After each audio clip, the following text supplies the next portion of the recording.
Let's call this meeting to order, please, everybody.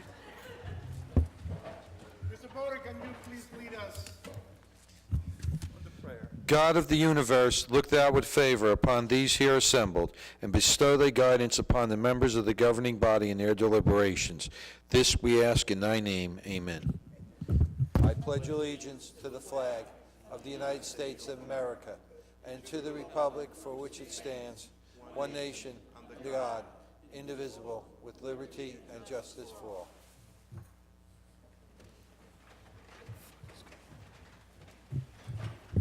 Welcome, everybody. I really like it when I see people here.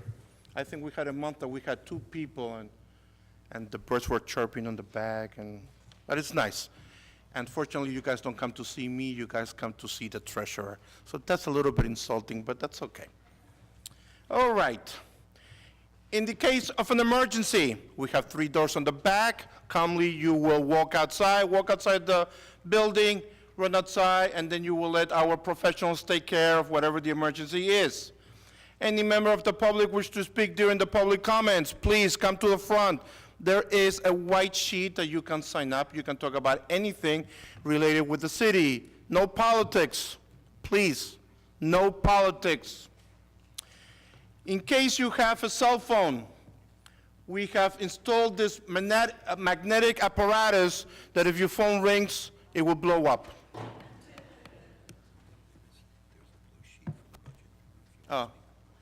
Yes. Mr. Borg is always on his toes. He always corrects me. There's also a blue sheet. The white one is to speak at the end. The blue sheet is for the budget. Anybody that wants to ask questions, please write your name there. We will be calling you. This is the time to ask the questions. You want to know where your money goes? I want to know where my money goes. So ask the questions. Mr. Clerk, please call the roll. Mrs. Ormond. Here. Javik. Present. Brown. Here. Mohammed. Present. Cosby. Present. Roman. Present. Strano. Here. Yamakaitis. Here. Medina. Here. Hickey. Here. Mr. Alvarez. Here. I need to approve the minutes of the March 20th, 2018 regular meetings. I need a motion. Motion to approve the minutes of the March 20th public meeting. Second. Mrs. Ormond. Yes. Javik. Yes. Brown. Yes. Mohammed. Yes. Cosby. Yes. Roman. Yes. Strano. Yes. Yamakaitis. Yes. Medina. Yes. Hickey. Yes. Mr. Alvarez. Yes. Mr. President, real quick, I don't think I was here for that meeting. That was when I was sick, right? So I just should abstain. Mr. So noted. Okay. At this time, I'm going to have our CFO come forward and tell us all the great news about the budget. And yes, in order to run a city, we need to get some money. It's unfortunately part of life. Please ask any questions on every questions. If the CFO cannot answer, she will find the answers and she will get them to you. Anybody from the dais that needs to go up to the front, please do so. Afterwards, we'll bring them back up here. Before we turn the lights off, we need to turn the lights off. Before we turn the lights off, anybody that needs to sign in the blue sheets, please do so now. Please, everybody, don't run at the same time. Thank you. Okay, Mrs. Sack, it's all yours. Thank you, Council President. Whoa. Planetarium there for a minute. Good evening, everyone. I would just like to take this opportunity to thank the Mayor and Council for allowing me to present the 2018 municipal budget. The Finance Committee has worked extremely hard on this budget, along with the cooperation of every department head and division head in cutting expenses wherever possible. The budget is broken down into 2 categories: operating expenses, salary and wages, and other expenses. The salary and wages comprise all full and part-time employees. We have 530 full-time employees, 119 part-time employees, 54 of those being school guards, for a total of 649 full and part-time employees. The salary and wage portions totals $47,438,162.48. The second category of operating expenses is your other expense portions of your budget. Each department has an operational budget, and we also have expenses that are statutory that we are obligated to pay. That total expense budget is $61,692,397.27, for a total of $109,130,559.75. This chart shows the 9 categories of how we broke down the total 2018 budget. The $109,130,559.75 can be found in these 9 categories. The most important that the mayor and council feel is the public safety department. We have a fully paid fire department and a fully paid police department that's second to none in the state of New Jersey, headed by Chief Hart for the police department and Chief Dooley for the fire department. In the public safety area, also in that budget is our central dispatch department, and we also have OEM included in public safety. The number 1 category of public safety totals $32,134,084.48, or roughly 29.45% of your total budget. The second category is our insurances. We have health insurance, liability insurance, workers' compensation insurance. That totals $18,927,400, or roughly 17.34% of the total budget. The third largest category, we have several departments listed under public property. It's public property, headed by Al McDonald. We have Public Works, headed by Director Dan. And we also, under public property, have our municipal garage and our transportation and parking, and it covers recreation and also our park maintenance. The total budget of those departments and divisions is $13,806,950, or roughly 12.65% of the total budget.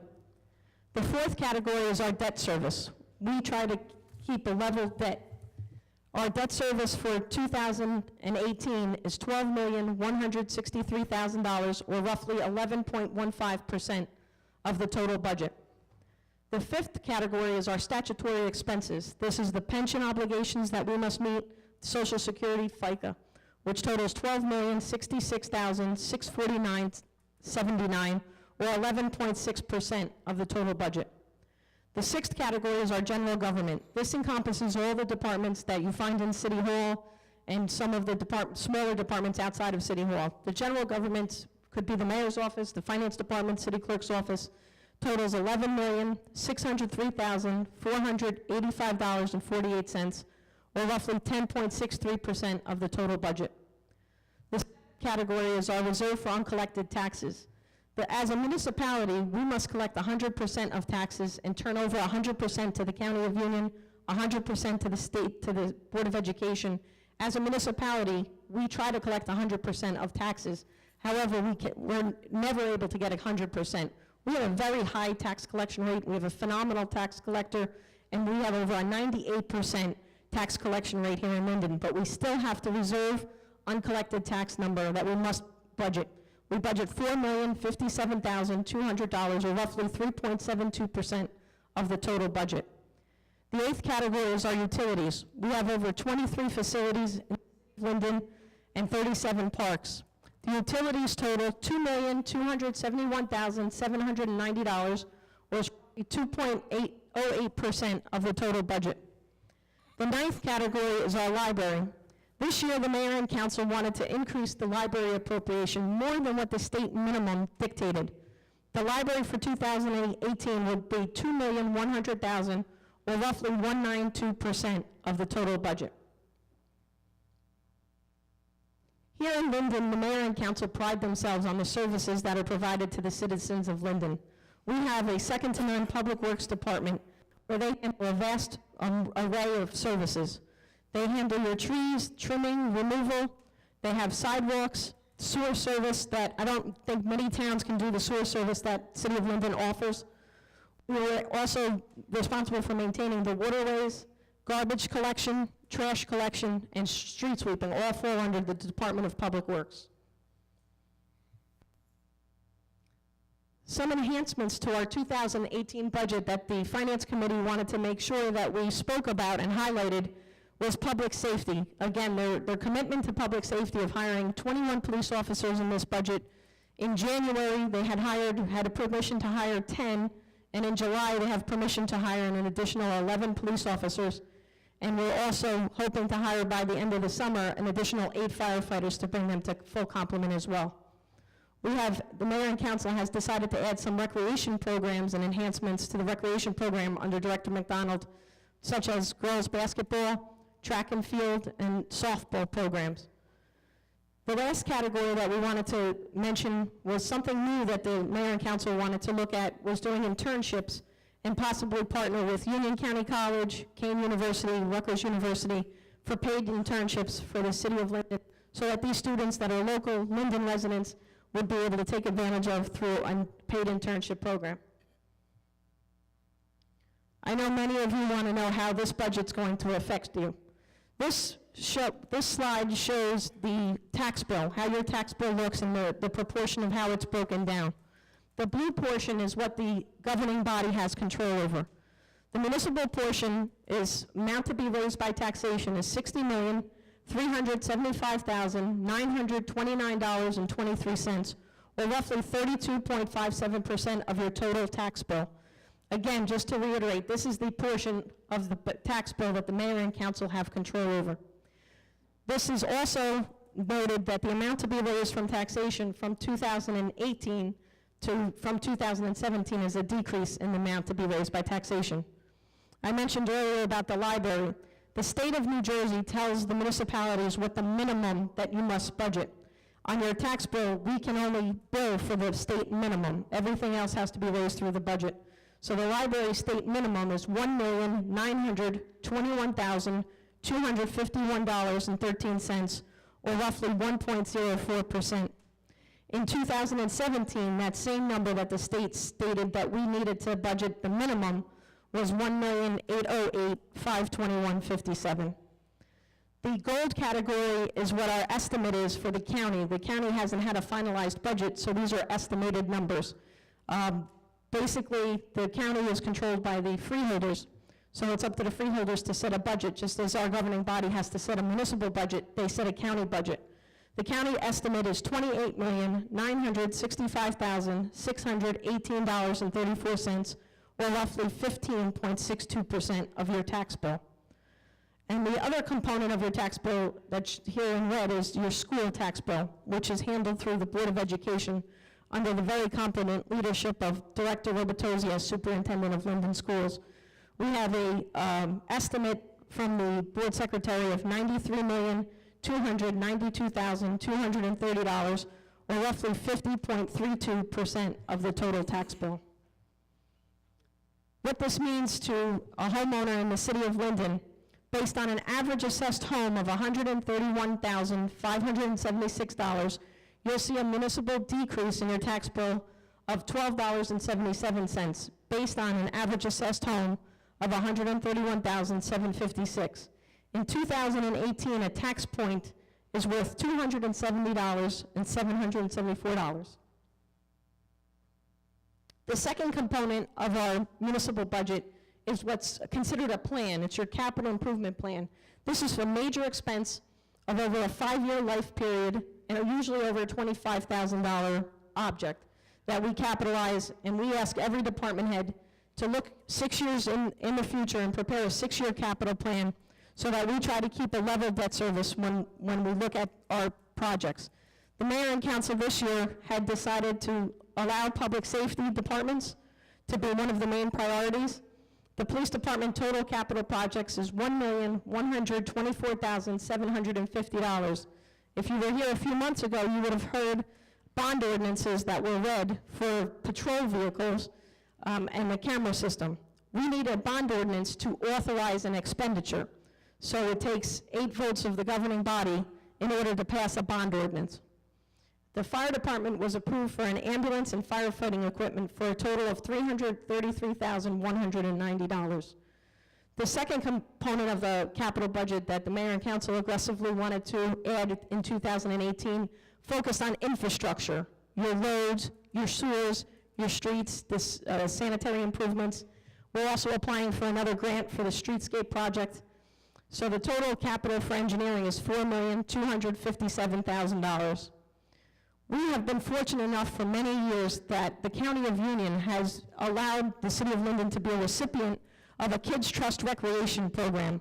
This allows us for improvements to our parks. It is a matching grant, so the county had appropriated $75,000 for the City of Linden, and the matching funds for that we have to appropriate. We run that through our capital budget of $165,000.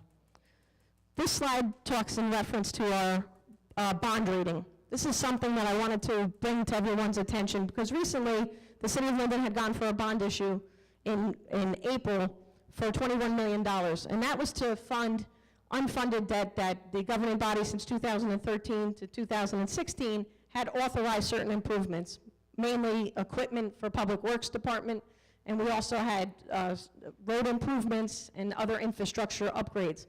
When we go for a bond issue, we have a bond rating. Basically, the bond rating performs the isolated function of a credit risk evaluation that investors look at. The bond rating is often the single most important factor affecting interest costs on bonds. Linden has a very high bond rating. We have for Standard & Poor's, a AA-, and for Moody's, we were rated AA3. Some of the rationale that the bond rating agency looks at when they look at a municipality, and this is taken directly from the Standard & Poor's rating that we received on March 9th of this year, talks about Linden's strong economy, strong management, and strong budgetary performance with operating surplus. This is a quote that they had stated that the city had surplus operating results in the general fund of 3.6% of expenditures in 16 and has been stable over the past 3 years with a result of 3.2% in 15 and 2.5% in 2014. They also spoke about our very strong liquidity and our strong institutional framework. So the city, and this is another quote that we had received from an unsolicited bond rating in 2017, this is from Moody's, that stated that the city has a very solid financial position, which is relatively favorable in comparison to the assigned rating of a AA3. Moody's does make certain adjustments to New Jersey local government's fund balances to include receivables and reserves and to be eligible to be included in part of our fund balance or surplus. I would just like to thank my staff at this time for their input and help and tireless effort in putting this PowerPoint together for me. My portion of the PowerPoint has been completed. I'm going to now ask Mayor Armstead to please come up. He would like to speak in reference to the various redevelopment projects that the City of Linden has and touch upon the reoccurring revenue. Thank you again.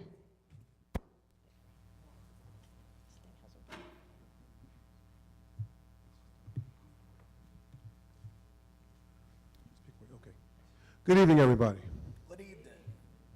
First, let me thank Alexis and her staff for presenting what I call a very favorable budget. I'd like to thank the Councilman Javik, who's the chairman of the Finance Committee, and the governing body for working so diligently this year to bring forth what I can say is something that hasn't happened since 2006. That's a budget that lowers the actual taxes in our town. I think last year, when we eliminated the garbage fee, there was a lot of hearsay and conjecture about taxes were going to go up this year. Well, it's been quite the opposite. We've actually reduced taxes, and although it's not a large number, just to be able to reduce taxes in and of itself is, I think, significant, and we're to be commended for it. It's only $12.77 per household. It's assessed at $137,000, but that is to be commended. We're the only town in Union County who has done that. So again, this Personal Finance Committee, I think you've done an outstanding job. Alexis, your staff, your department has done a fabulous job, and we thank you for all your endeavors. One thing that was said last month when we talked about the introduction of this budget was that we were lucky. We got a one-time hit of $1 million, and that's the only reason we were able to lower the taxes. Well, we were very fortunate. We received $1 million last month, and that did contribute to the budget this year. But I want to just add one thing. We've also increased our surplus by $1.4 million, and I think that's commendable. And we talked about having a business administrator for quite some time here, and we never really hired a business administrator. But we did budget for a BA of $325,000 a year. And the fact that we never hired one, what we were able to do, my recommendation was to take that $325,000 and just put it in the bank, okay? So $325,000 times 4 years, if you look at it, that's where our additional surplus came from. So it was money that was tucked away, and what that would allow us to do, if next year we don't get that $1 million bump that we need, we'll have that $1 million tucked away to be able to do essentially the same thing that we did this year. So it's called planning. It's called working with your finance committee. It's called hard work, and that's what has led us to being able to have a decrease in our taxes when many said that it couldn't be done. Well, we've got a number of projects that are in the hopper, and one that I'm particularly proud of is Blue Apron. Blue Apron, and I can't take credit for bringing Blue Apron here. Well, I can't take credit for initializing this development because Duke Property was in the process of building warehouses. We were very instrumental in having Blue Apron come down, and I'm very happy to announce that they have hired over 1,500 employees with a goal of 2,000, and many of those employees are Linden residents. So when money comes into our town and our residents are working, it does create a trickle-down effect. That money can be felt throughout the rest of our community as people work. They buy sandwiches in local stores. They shop on Wood Avenue. So that helps considerably to our overall economy. So next, St. George Avenue. For many years, as far as I can remember, it was a very depressed area. My life started out on Southwood Avenue, but we later moved to the St. George Avenue area.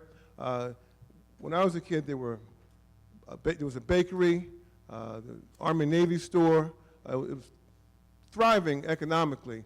There was a bank, but eventually the economics of the area just went downward, and for over 20 years now, this particular area has been dormant and hasn't been exactly contributing to the local economy.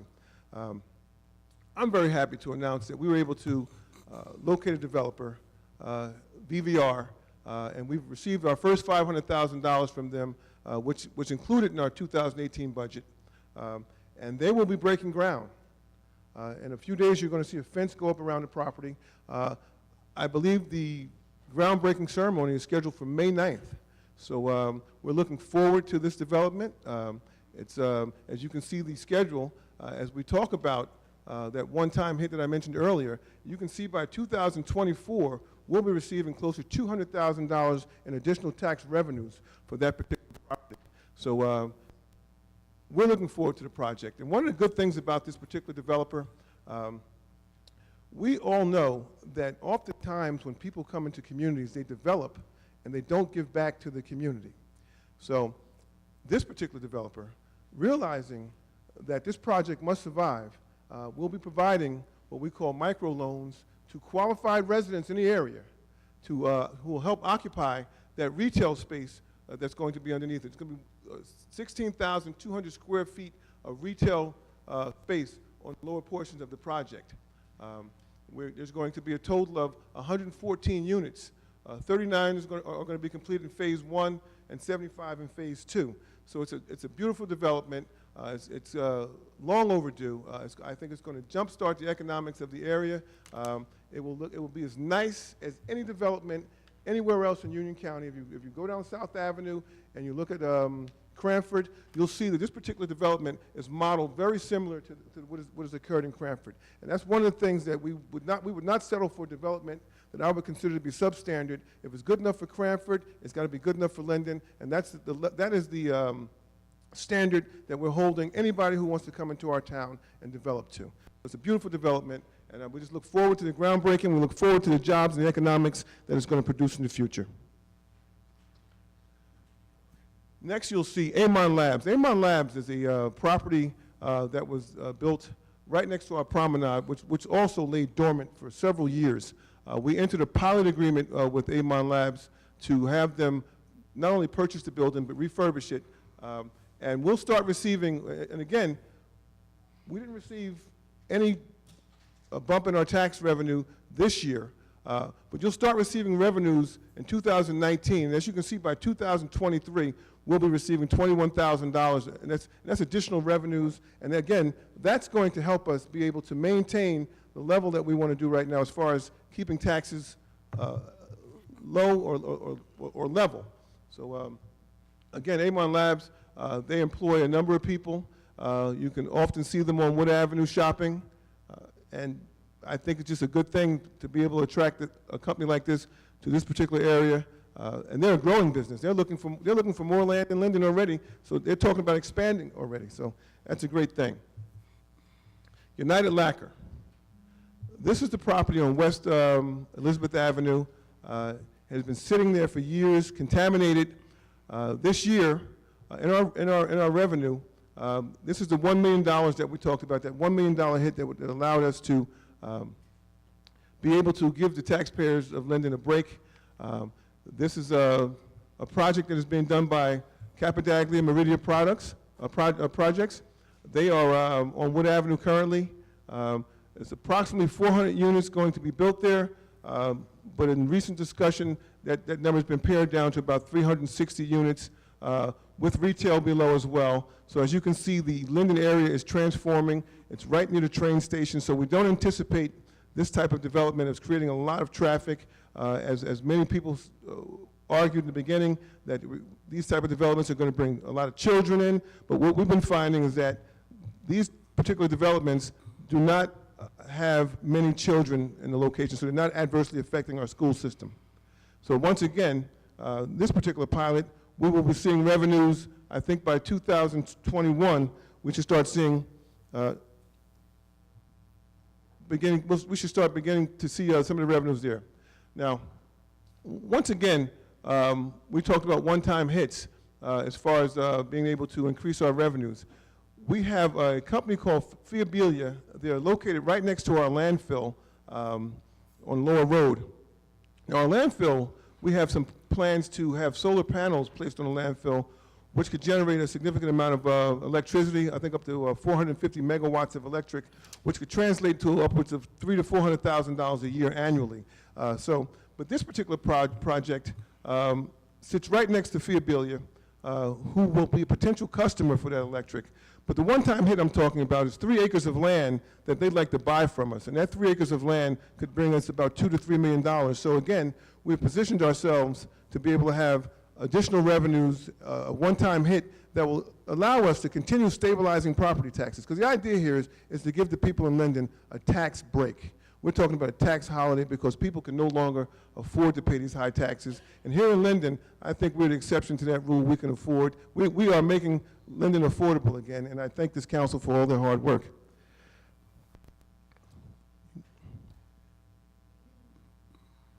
This particular project is known as the JTG Scaffolding Project. It's SAMDT, that's the investors here.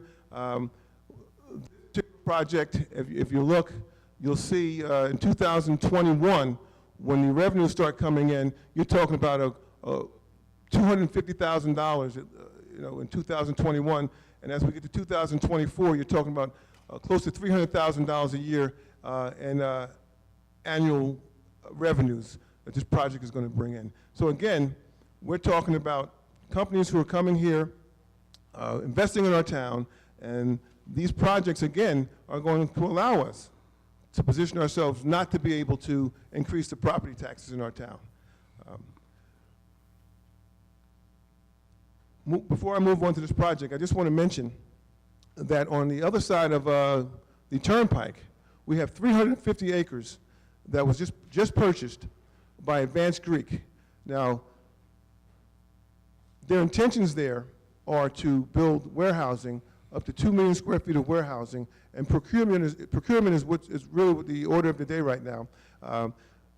This land has sat vacant for years as well. So I'm confident, looking at all the agreements that we had prior to them purchasing the land, that the town is going to be able to receive some significant dollars again. And again, the idea here is to stop the bleeding, stabilize taxes, make Linden affordable again, because we know that we can do it. If anybody can do it, Linden can. Capadaglia Meridia Phase 2. they call it Lifestyle 2. This is property directly across the street from the first development, which is Capital Lifestyle 1. You'll notice, if you look at it, the architectural design has been changed. As I mentioned earlier, we're not going to settle for you coming into our town and building a box. You're going to build something in our town, you're going to build something that's nice. If you look at that, that is much nicer than the building you see across the street, okay? It's nice to have developments, but developments must have a certain look. I mean, again, I compare us to Cranford and any other town that has beautiful buildings in it, and Linden should be just the same. Despite the fact that we have oil refineries and oil tanks on the other side of the highway, the area of our town should look as nice as any other town. So again, in 2021, you're looking at $275,000 in taxes.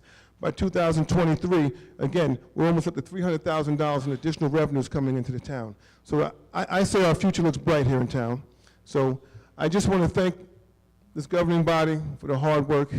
And again, it's not easy bringing in a budget where you lower taxes, but I want to say this, we did it, okay? We plan on doing it again next year, okay? And it can be done. For those naysayers who said it couldn't be done, it can be done. It will be done. I only ask that the other areas in government, and there's some other areas, I ask them to try to do the best that you can. I know that we have no control over the county. We have no control over the Board of Education. But all we're asking is that as you prepare your budgets, just work with us a little bit, give us a little help here so that we can stop the bleeding for a couple of years until we get things together, and then we could talk about maybe, you know, spending a little bit more money.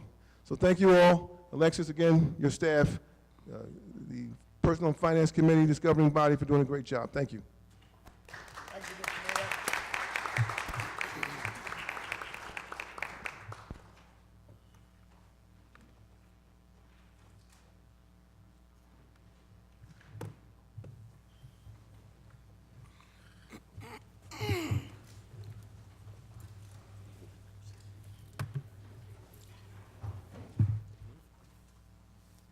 I like this dim light, though. It's relaxing me, yeah.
Okay, we're back.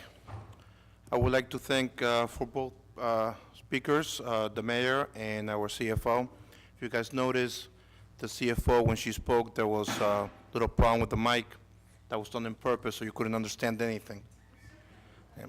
Because when the mayor spoke, we did not hear anything, but it was completely clear. But nobody signed the blue page. Anybody has any questions? Somebody have to have a question. Any questions about your money? Okay. In that case, yes. Okay, so that means that everybody wants to pay more in taxes? No? So somebody has a question where your money is going? Nobody. No. Well, I like a happy town. This is great. Anybody in the dais? Anybody wants to make a comment in the dais in reference to the budget? Let's start with Councilman Brown. So I just want to thank a couple of people. We do thank the finance department, the department heads. I see a couple in the back room, council members. I just want to say, you know, over the years I've been here, we've produced many budgets, and this is probably the one I'm most proud of being involved in the finance committee for the last 5 years. Because while we talk about decreasing the municipal part, what we aren't talking about is the increase in services that we also are doing in this budget. Public safety, we've said for the last couple of years, is a huge issue, and we shouldn't take it lightly that we're talking about hiring over 20 cops that the police department greatly needs. And this council does support the vision of the police department. I'm glad that we're doing that. Also, the number of parks that our recreation department will be doing and some of the new programs that they're looking to get online. I want to thank the recreation department for doing that. And Public Works, they're doing an outstanding job, and they're trying to reshape what they're doing and provide more services. I also, though, want to thank, and we forget them, the people behind the scenes is our auditor, financial professionals, advisors, and our bond counsel. Years ago, I talked about Linden having a team and having a 5-year plan, and this is what we were trying to achieve all those years. And there's our professionals that work closely with Alexis, with the mayor. They get phone calls from me as well on helping us steer Linden in the right direction. So I want to thank them as well, and they're here as well to answer any questions that council members or the public would have. And a comment. Any other council people? Yes, no? All right, in that case. Sorry, Council President. Yes. I do have, I was going to save it for my report, but I'm actually, and I don't mean to be a Nancy negative, I'm a little concerned with this budget. As I was looking up at the numbers, even the highest ones of maybe $275,000 in 2021, certainly that and those very other low numbers aren't going to offset our budget. It's not reoccurring revenue, and it scares me. We are using monies, some of them we have not even received yet. 4 years, I wrote a little something because I knew this was going to happen tonight. 4 years ago, I ran for council for many reasons. Among the biggest was the fact that the city's finances were not in order. Big tax increases, garbage fees, just terrible. Unlike the mayor, I don't have 3 decades of experience. However, I do have plenty of experience as a taxpayer and affording a family. In little over a decade, the council has had more than doubled the city tax bill. Our residents deserve a break. I think it is a good thing that we eliminate the garbage fee in this budget. I did run against it. Many of the council did as well. In fact, 2 members of this governing body, the mayor, Councilman Brown, actually voted for the garbage fee. I suppose that is why they are so proud to eliminate this unfair burden that should never have been put in the backs of taxpayers in the first place. I just don't think an end zone dance on this budget is in order. Just as I voted to eliminate the garbage fee, I'm going to vote not to raise the taxes on our residents. They do deserve a break. I do think our residents deserve a real explanation as to the shortfall will be eliminated next year. I feel this budget is borrowing off our future, and again, non-reoccurring revenue, because many shovels aren't in the ground yet. And let's not confuse this budget with good management. Next year's budget has a foundation of hopes and dreams, and the presentation pictures look great. Numbers that were presented, not so much. I truly feel we are giving our city away. We are the hub of so many great places. New York City, the airport. Some of these numbers that I saw today are just simply amazing, and I don't think it is helping Linden. I do want to see it a beautiful place. I live here with my family, but I think there's more to be said here, and it's a little deceitful. Thank you. Thank you, Councilwoman. Councilman Roman? Good evening, everyone. I, too, am absolutely going to support this budget. I ran and stood in front of this council for 5 or 6 or 7 years, making sure that this body did right by my family and did right by my mother and father as taxpayers. Those years I started coming up here, there was a lot of mismanagement, and I'm happy to see things coming together. Specifically, though, you know, when this whole thing kind of got sprung on us without us knowing, without the CFO knowing whatnot, I wondered how are we going to do this? How are we going to make up 1.8 million in loss of garbage fee, which I fought right there against hard.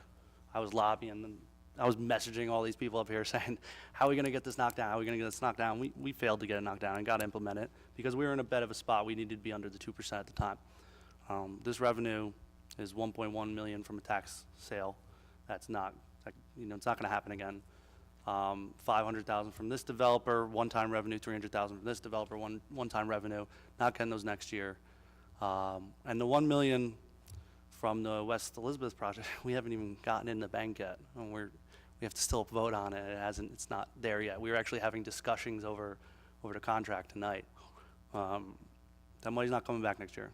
So we need to continue to sharpen our pencils and bring in reoccurring revenue, and not just give pilot after pilot after pilot. But it's a good budget. I'm going to vote for it. And I want to congratulate the Finance Committee, the CFO, and everyone else involved that did it. So thank you. Thank you. Councilman Brown? Yes. All right, so I have to say a couple of things. It gets me upset because I've heard it in the news and other things out there, and I'm hearing it now, mismanagement of funds. Here's the reality of it. You guys can go to the City of Linden website. There's 2 pieces of information on there. I encourage all residents, actually 3. One is the budget, which everyone in here is entitled to. Second is our audit report, which our auditors hear as well. And you can see the recommendations that are made in there. We've talked about in the past that we've had audit reports come back with no recommendations, so that we are in compliance with state laws and other things of that nature, and our balance sheets have worked out, something that we weren't able to do in the city of Linden for decades. The third thing also is that you can even look it up, Moody's and S&P report. While council members here say that it's mismanagement, they have no financial experience and do not work for Moody's and S&P. These firms have said over and over again, they have, and I've talked about the good financial management of the city of Linden.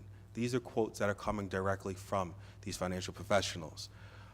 In addition to next year's budget, we try to plan ahead, and that's why we have our financial advisors here, is that we're not trying to put fictitious numbers. We're trying to put as hard numbers as we can possibly, which has led us to here. If everyone remember, when we instituted this garbage surcharge, that was a hard thing to do. But at that time, we were $5.2 million over the cap. We were talking about laying off police and firefighters. We were talking about eliminating garbage services and getting rid of the garbage. We listened. We kept those services. Yes, we did institute the garbage fee, but as promised, we said we were going to remove that when the city finances stabilized, and we have done that. And we didn't lay off any cops or firefighters. In addition, during that same time period, we've hired more police officers than any other period through the city of Linden. So we have shown that we could be financially sound and increase services for Linden residents. I ask that the people who want to talk badly about our budget, one, come to the table with suggestions. We have sent over the last couple of years in this public record 2 or 3 memos every year asking council members for their ideas and suggestions, not to come up on a dais and make a political statement, but come with suggestions. And we have not seen those suggestions. While some of us are working hard with our department heads to sit up here and provide false, misleading statements that we are mismanaging city funds is a disservice to Linden residents. And it's a disservice to the people who work hard every day on this budget. End of comment. Council President? Yes. I don't feel that I am being misleading. And first of all, when I first came on council, I was the biggest advocate to hire more police officers because we were going off of compliments of over 20 years ago, and no officers were hired in the previous year or 2. Everyone that knows me knows that I am the biggest advocate of our first responders in the city of Linden, always. I just think that some of the, as maybe Councilman thinks that my comments were misleading, I think the presentation was misleading to our residents as well. And yes, you are correct, Councilman. It is an election year. Thank you. Lisa? Just for the record, I am Councilwoman Orman, I'm sorry. Councilwoman Norman? especially up here. I just want to say that I'm an 11-year resident in the First Ward. 11 years ago, we bought our home for the first time. We did that by taking money that was now a savings and putting it aside, okay? If it was 10 cents, if it was $10, if it was $12, we put that money aside as found money to build on. I don't know what's deceiving about 12 extra dollars, but if any of you would like to open up your door and throw it out your door, please let me know, because I'll stand right on your front lawn and I'll be more than glad to take it, okay? I joke around and I say, that's extra bread. You know, it may not be a lot, but it is a reduction. I have not seen a reduction in my taxes since we purchased our home. And deceiving or not, I'm going to be happy to have $12 extra. Like I said, it's not a lot. We should be grateful. We should be thankful that we have our finance department, led by Councilman Javik, that looked at every single last line. We all did, and we decided that we could no longer be foolish with some of the spending, and we had to be creative. The bottom line is, I'm worrying about today. I never go into the grocery store and see something on sale and pout like a child because it might not be on sale next month. I take the savings and I run with it. So we all need to be grateful that we have a savings this year. And you know what? I believe it's going to be better next year. That's all I have to say. Thank you, Councilwoman. Councilman Mohammed? Thank you, Council President. I thought for a while I was at Fox News because, or Fix News. I mean, first of all, why are we spreading a bunch of pessimism in the air? We should be celebrating the lowering of our taxes. You know, $12.34 probably could get you a couple of burgers. Some people probably ready to eat them. But seriously, I know it's election year. I've been on the planet long enough to know when people are playing politics. A couple of people here, one person I'd like to ask the question, if the budget was so bad, why'd you vote for it? No, previous budgets, ma'am. And, you know, I didn't interrupt you. And, you know, let me also get something straight here. I've never been in a body, and I've been in kindergarten, where people are rude and hit below the belt to score a political point. I don't interrupt people. I'm respectful. We should respect the mayor, council president, and I respect fellow council members, even if they don't respect themselves. Now back to the topic at hand. I also argued that the Board of Education in the county should do its part in reducing taxes. I come from a state originally, the state of Virginia, where we believed in fiscal responsibility. And as I stated in the caucus last night, I'm for a fiscal responsible city. And I'm glad that we're making a down payment by cutting the taxes. And I think we should applaud that. And we should work more in cooperation rather than competition to tear this city down. We should be competing to be the best council member possible. Thank you, Council President. Thank you, Councilman. Anybody else? Okay. First, let me apologize, because what you've seen here today is politics. Now, let's get to the budget. First, there has been a reduction, and the reduction was 2006. And after that, started increasing and increasing again. Were there reasons for it? Sure, there were. I'm a taxpayer, as all of you are. And one thing I get criticized about is I'm not a politician. I don't speak like a politician. I will not come in and start kissing your babies and give you a lollipop. You'll see me on the field, on the soccer field, with shorts and a T-shirt. That's who I am. And that's the reason a lot of you elected me to this position. And when I talk like you guys do. Do I like a reduction? Of course I do. Everybody does. Is it good for us? Of course it is. This is the taxpayer speaking. But using Mr. Mohammed's line, is it fiscally responsible? No, it's not. I'm not saying 1%, 2%, no. Maybe just break even. Because everything goes up. And if you don't pay for it today, you know the old saying, you'll pay for it tomorrow. Okay, that's just my opinion. Am I going to vote yes? Of course. Everybody needs a little cut here, and $12.37 or whatever it is, it helps. Okay, especially if you're a senior citizen, it helps. If you're only one person, one check coming in, it helps. If you're a single parent, it helps. But here, in the dais, I have to be fiscally responsible. And I don't believe that those numbers will make it so. Okay. Just my opinion, everybody's entitled to theirs. At this point, we will move on with presentations. Introduction of the budget. We need a motion to Oh, close the sorry. hearing. Yes. Councilman Javik? No, motion to close the public hearing.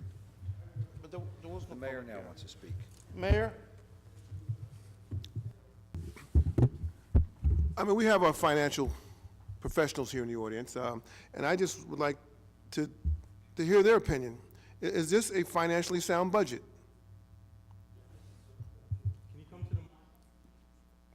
Would you come to the microphone and so that people can hear you say that? No, you go right there. Right there. My question is this, in your opinion, and you're one of our financial professionals, is this, in your opinion, a financially sound budget? Yeah, because you're not using all your surplus. I mean, you have a very healthy surplus here. You're using a portion of it. There are some one-shot revenues, but there are other elements in the budget that you should be able to replace next year. There are some other liens that you have. You may be able to collect those, and there's new ratables coming on. So, I mean, the budget's, I mean, it's balanced. There's nothing wrong with it. I mean, you're using some surplus of it, but it's okay. There's nothing wrong with it. The only thing you do with surplus is use it to reduce taxes or use it for cash flow. That's all you really can use it for. In your opinion, how do you think this budget stacks up to other municipalities? Well, I mean, you can't compare. I mean, the operation here is so much larger than other places, and you don't have as much financial resources and ratables as you have. So it's very difficult to, I mean, to make a comparison, it's difficult to do. But I mean, but most municipalities that have surplus, they do use it to balance the budget and to curtail taxes on it. Okay. You think we might have a shot at cutting taxes again next year? That I have no idea. Okay. I won't even venture there, because you have to look at the expense side. I mean, what is the pension bill going to do? What are the insurance is going to do? What are the contracts going to do? That's too hard to predict at this point in time. Well, I mean, I would suggest, I mean, I know your revenues usually stay pretty stable here, and the percentage of collections usually, I mean, it's pretty high, so I would suggest that your surplus would be maintaining stable in future years. Now, it's going to depend on what the expense side of the budget is, which you really don't know at this point in time. well, thank you, sir. That's it. Okay, I need a motion to close the public hearing. I make a motion that we close the public hearing. I second. Mrs. Ormond? Yes. Javik? Yes. Brown? Yes. Mohammed? Yes. Cosby? Yes. Roman? Aye. Strano? Yes. Yemakaitis? Yes. Medina? Yes. Hickey? Yes. Mr. Alvarez? Yes. This time I will ask Councilman Javik. You want to introduce the budget? Yes. As chairman of the Budget and Finance, the introduced budget represents a total of $109,130,559.75 in expenditures for the year 2018, which is a decrease of $26,033.58 from the 2017 introduced budget. I am pleased to announce this budget represents a yearly decrease of $12.77 on your municipal portion of your tax bill based on an average assessed home of $131,756. The City of Linden is focused on providing our residents with a variety of city services and quality of life improvements. The City Council worked very hard in the budget process to keep the municipal portion of your property taxes from suffering from any drastic tax increases. The City of Linden recognizes taxpayers need tax relief, and the city administrators have worked very hard to deliver a slight decrease on the municipal portion of your tax bill. In addition, the council recognizes the need for increased public safety. In this budget, it covers an increase of 21 police officers and an additional 8 firefighters. I would like to thank all members of the governing body for their assistance and recommendations on the 2018 budget. I would like to especially thank every department head for their dedication and diligence in preparing their 2018 municipal budgets. I move for approval and ask for a second. Second. Mrs. Ormond? Yes. Javik? Yes. Brown? Yes. Mohammed? Yes. Cosby? Yes. Roman? Yes. Strano? Yes. Yamakitis? Yes. Medina? Yes. Hickey? Yes. Mr. Alvarez? Yes. Before we go to presentations, it was just brought to my attention, former First Lady Barbara Bush passed away at the age of 92. I would like a moment of silence. This is the wife of the first George Bush and mother to our 43rd President, George H. Bush. Can we have a moment of silence, please?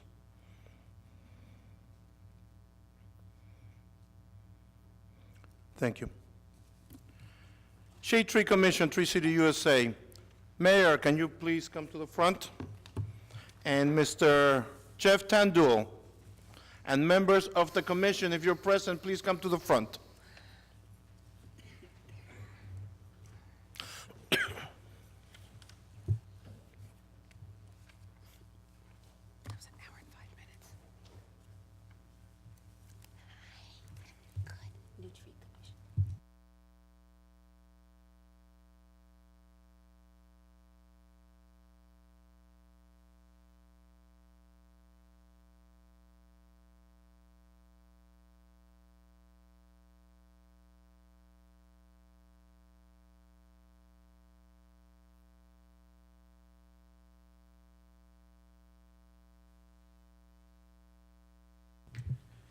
Try not to take too much time because I know you have a long agenda, but this is our one opportunity to talk to everybody during the year.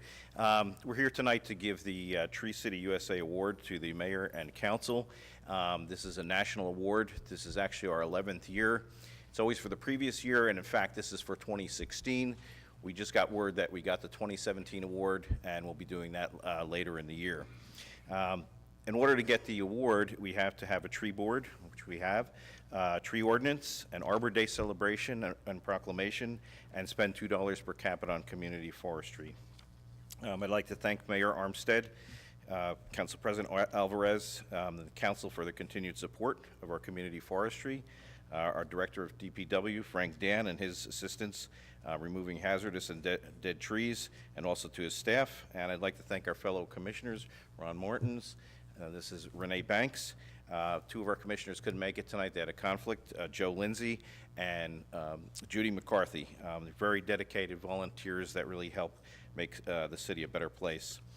I'd also like to thank some of our retired commissioners, John Langen, Irene Gritano, and Kathy Serpiel, and the late Jack Sheehy, who were also very instrumental in helping us continue our program.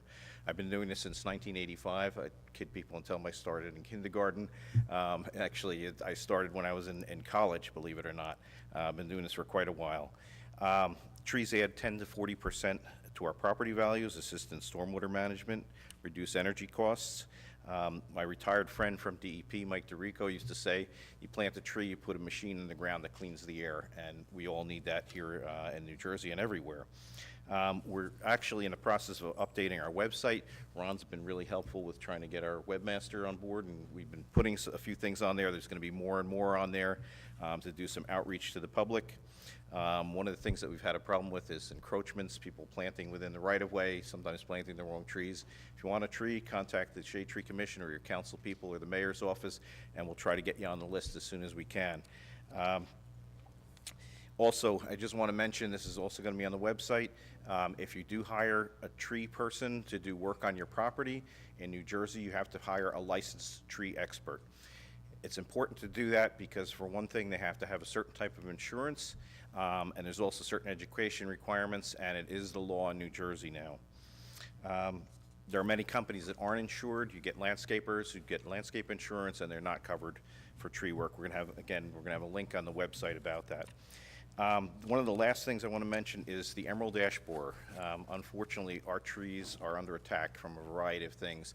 A lot of invasive species have come in. We had the Asian longhorn beetle. We lost over 15,000 trees. We've only replaced about 5,000. We're trying to get closer, but the emerald ash borer is here, unfortunately. Started in Ohio, worked its way east. It's in Bridgewater, Woodbridge, Paramus, and it may be coming here soon. We stopped planting ash trees a while back, partially because they're a host for the Asian longhorn beetle. And then the next pest that's coming that pretty much attacks every woody plant is the Chinese lanternfly, and that's on the border in Pennsylvania. So what we're going to be doing is asking residents to be aware of it, to see if you have an ash tree, to let us know in the public right-of-way, because we are going to look at maybe treating some of those trees, because it's more cost-effective to treat them than to remove. If they're in bad shape, we're going to remove and replace.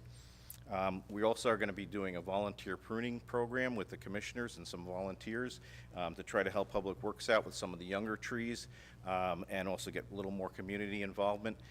We've been planning this since the beginning of March, I think, and with the crazy weather that we've had it canceled multiple times. So if you see us out there, we'll be in our yellow vests and we'll be pruning, so you might see us in the neighborhood soon.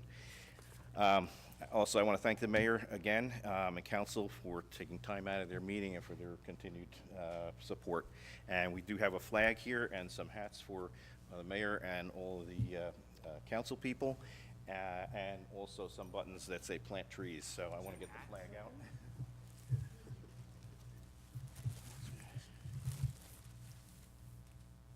So maybe what we can do is the right way around. And we hope we can get this up in front of City Hall.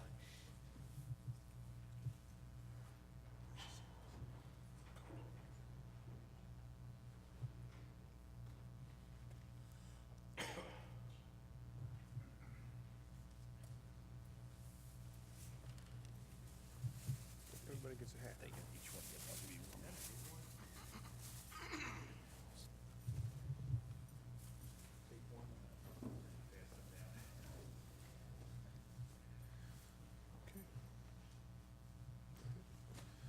Well, I'd like to thank Jeff Tandle and the Shade Tree Commission for all the hard work they do. Jeff has been working very diligently since I can remember. Again, he said he started in 1985. We graduated high school together in 1979, if we want to date ourselves. But Jeff has always done an outstanding job. You know, we're very fortunate to have a person with his background who's heading the Shade Tree Commission.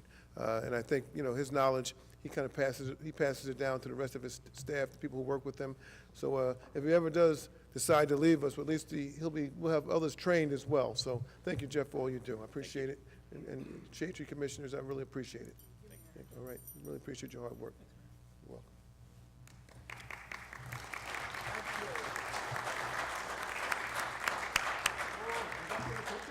Oh, yeah, let's take a picture. Oh, he got pictures of it. He got pictures. Did you do with the hats? Got these good hats.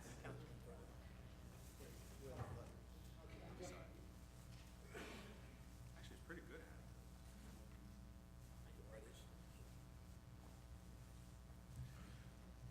What's up next? Police Department. We have the,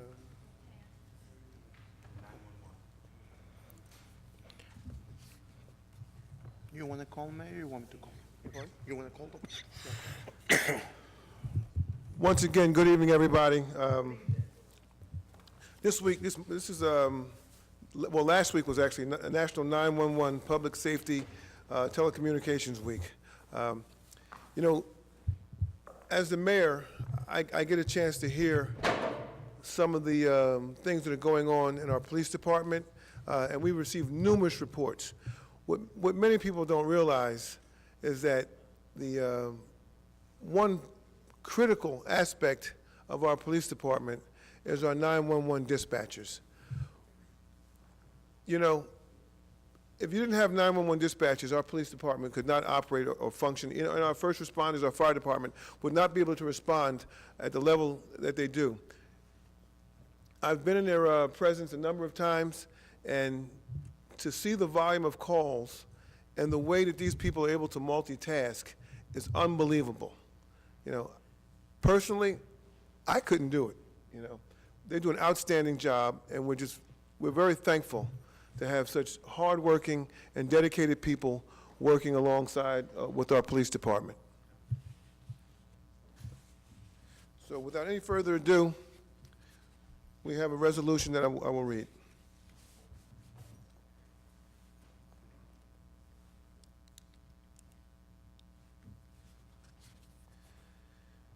Whereas 911 was designated by Congress as the national emergency call number under the Wireless Communications and Public Safety Act of 1999, and whereas 911 is nationally recognized as a number to call in an emergency to receive immediate help from the police, fire, emergency medical services, or other appropriate emergency response entities. And whereas in an emergency, most Americans depend on 911 each day. More than 500,000 public safety telecommunicators answer desperate calls for help, responding with services that save the lives and property of American citizens in need of assistance. And whereas the dedicated men and women are more than anonymous voices on a telephone line, they deserve to be recognized for their sacrifices they make, working nights, holidays, and weekends with little or no sleep. And whereas telecommunications of Linden Central Dispatch are a group of such individuals that we rely on for their knowledge and professionalism as they make critical decisions and work dispatch needed aid, and now therefore it be resolved that the City of Linden wishes to thank Dispatch Supervisor Karen Wilson, Dispatch Supervisor Nancy Vesey, Dispatch Supervisor Wendy Slavinsky, Dispatch Supervisor Kim Matos, Dispatch Supervisor Louis Safner, Dispatcher Rose Vasquez, Dispatcher Cynthia Cosby Woods, Dispatcher Matthew Bermudes, Dispatcher Brittany Florio, Dispatcher Michael Chayback, Dispatcher Alexandra Perizzoli, Dispatcher Michael Clemendor, Dispatcher Synthesia Battle, Dispatcher Eric Payne, Dispatcher Thomas Pardis, Dispatcher Vanessa Blanc, and be it further resolved that the Council of the City of Linden pay tribute and acknowledges the bravery, sacrifices, and accomplishments of telecommunicators by declaring the week of April 8th through April 14th, 2018 as National Public Safety Telecommunicator Week. Be it further resolved that this resolution be entered into the minutes of the Council of the City of Linden, and that a copy hereof be appropriately presented to the City of Linden telecommunicators in recognitions of the foregoing, and signed by Mayor Derek Armstead, President of Council George Alvarez, and Joe Bodick, the City Clerk. And we thank you all for your hard work.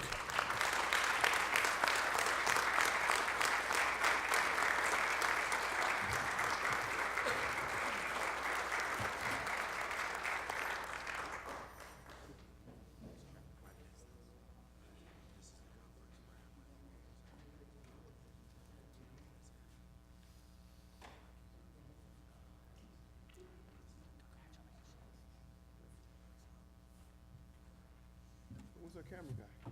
Oh, there he is.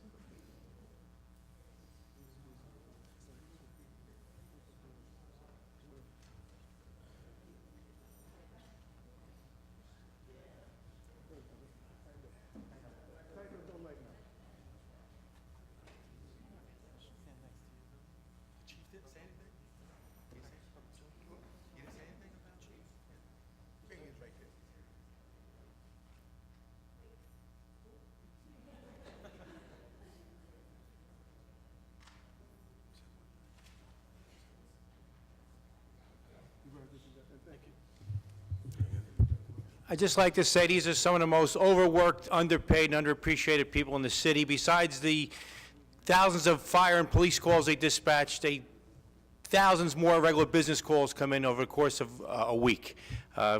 Great men and women in our Linden Dispatch, and thank you very much for acknowledging them.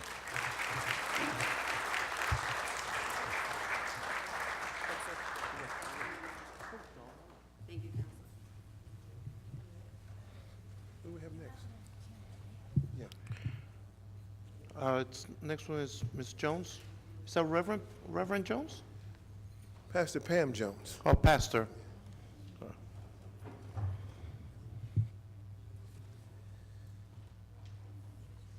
As you all know, last month was Women's History Month, and I think it's safe to say there's an old saying that behind every good man is a good woman, but last month I mentioned that they're not only behind us now, they're in front of us, they're on the side of us. Sometimes they lead the charge, and if I'm going into battle, I'd be proud to say I'd like to have a person like Pastor Pam Jones alongside of me. She's invaluable. When I first became mayor, Pastor Pam Jones came to me, and we had an idea to create a Linden First program, and that was a jobs program, and she has given me 500% of her energy. And we basically have launched this program with very little funding, and it's become a complete success. We've had a tremendous amount of success employing Linden residents in the various companies throughout the town. And we do have a saying that we don't allow yellow lines to divide us, meaning that if a person from Roselle comes over looking for work, or somebody from Rolway comes looking for work, we try to help them also. And that's just the type of person that she is. We're so blessed to have her in our city, and I thank her for all the hard work that she's done to make not only Linden a better place, but this world a better place. So thank you, and God bless you. If you'd like, I'd read the resolution.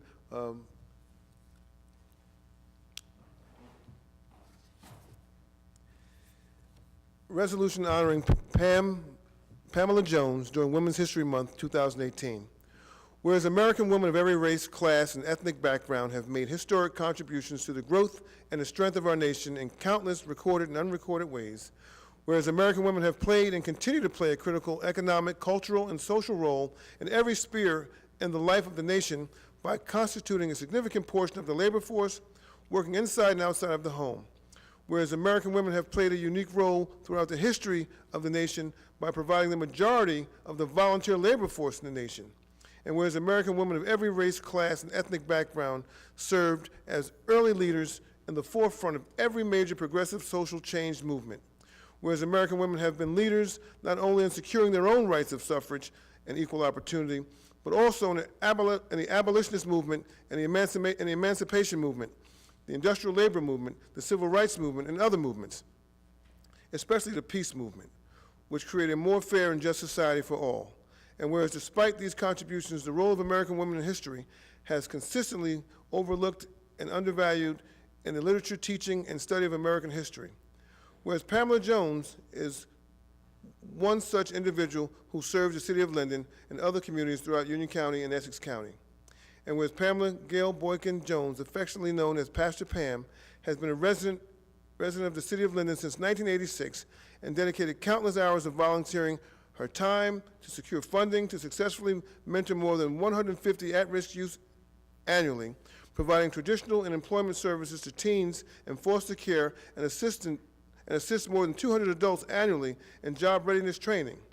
And whereas Pamela Jones operates both a Youth and Family Engagement Center and Workforce Employment and Training Center located in Linden.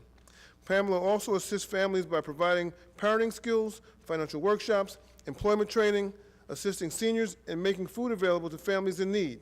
And now therefore be resolved that the mayor and council of the city of Linden, that they do hereby congratulate Pam Jones on her many accomplishments and recognize her as a woman of achievement during Women's History Month 2018. Be it further resolved that a copy of this resolution be placed in the minutes of the City of Linden Council of the City of Linden, and a copy be fittingly presented to her. It's signed by myself, Mayor Derek Armstead, and Council President George Alvarez, and attested by City Clerk Joe Bodak. And thank you for that. You're gonna come over, we're gonna take, Amen. she's never been short on words. I just want to take a moment just to say something very quickly. When I think about the Giza Plaza in Egypt, where the pyramids have been built, some people think that Egypt built the pyramids, but in actuality, the pyramids built Egypt, because it took people who had great minds and had the focus to be overcomers and to have that focus to ensure that one thing was accomplished, and that one thing alone was that they build the structure. I am so thankful Because when I think about the pyramids, and I've been there to see them, and there's a gold dome on the top of the pyramids, and that is just a sense of accomplishment. Today, Mayor Armstead, I feel like a Giza pyramid. I feel like what you have done is you put that gold cap of accomplishment right on top of my head, and I am so thankful to the city of Linden for allowing me to do what I love doing. And I'd also like to thank the mayor, the council, and the entire structure of the city of Linden, because this is the point about the Giza pyramids that I want you to always remember. It's not the fact that the pyramids still stand today that's so important. It's because they had unity. And despite the fact that all of them didn't agree about everything, that there were certain elements of that town of Egypt that they wanted to memorialize. When I saw all of the pictures of all of the buildings, when I think about the council voting on all of these wonderful things to happen in Linden, when I think about coming here 30 years ago and seeing people and watching growth of various individuals and knowing that just like the pyramids came from Africa, look at what's coming from Linden. So America, watch out. I'm glad to be a woman that's being honored in such a city that has such a bright future as that which is being established by this mayor and this council. Thank you. Thank you. Thank you. You gotta take a picture. Oh, I gotta take pictures too? Oh, that's right, Sandy. Wait a minute, Sandy's gotta take a Oh, well, send me one, right? Okay, so we put this away. Never give you for me. Okay.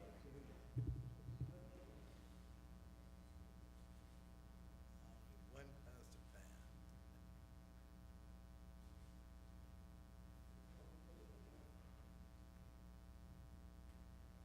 Thank you so much.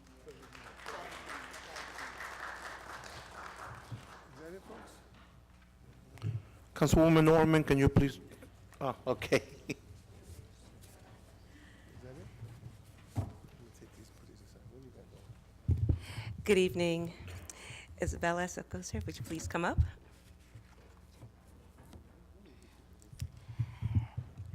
Before I start, I'd like to introduce everyone to Isabella Sokocha, someone I've known for quite some time from my days of the Board of Education, an outstanding person who loves children.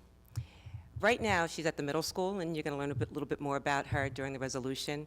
But for anyone who can handle middle school kids, oh boy, you know she's something special. Our children need a little bit extra in so many cases. We often wonder when we're working parents, who's going to take care of my child from 3 to 6 at that age until I get home from work? And trust me, I used to think being a stay-at-home mom when they were little was where I really needed to be. That was until I had a teenager. And that's when I realized that there is more supervision that is needed in those tenacious teen years than for a terrible 2, a terrible 3, or whatever, but you're really needed in those teen years. So I really thank Isabella for what she does, how she does it, and why she does it for the children in our district. And it boils down to a simple 4-letter word, love. She loves the children. She loves her job. So without any further ado, we have a resolution recognizing Isabella Sokocha for her dedicated service to the Linden School District and the 21st Century Community Learning Center. Now, I also want to tell you that that Learning Center is funded by grants that the school district just keeps getting every year. And for you to receive grants continuously like that, you know that you have to be doing the right thing with that grant money.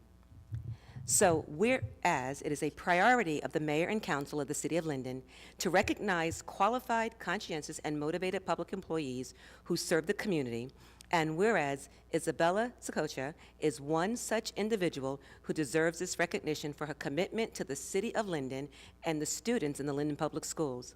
Isabella Sokocha is a lifelong Linden resident who holds a bachelor's degree of arts in elementary education and English and a master of arts degree in educational administration from Keene University. And whereas Isabella began her teaching career for the Linden Public School District in 1999 as a language arts and social studies teacher at Seoul Middle School, teaching 6th grade, and went on to become the vice principal and program director at Seoul Middle School, a position she currently holds. She has been involved with the 21st Century Community Learning Center, which is housed at Joseph E. Seoul Middle School since its inception within the Linden Public School District in 2005. And whereas the 21st Century program has serviced 2,462 students and 2,253 parents and guardians within the Linden community.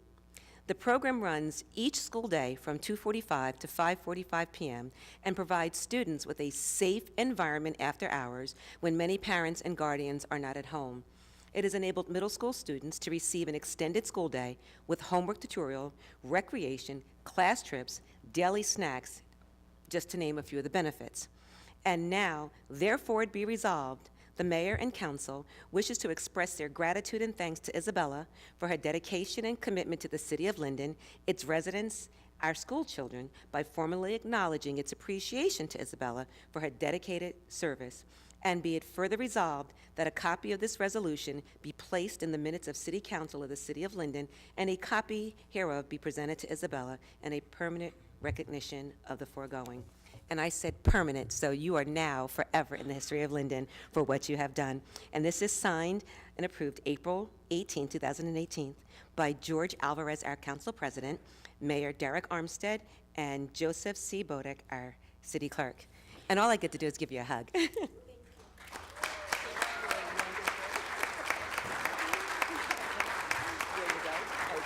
Congratulations.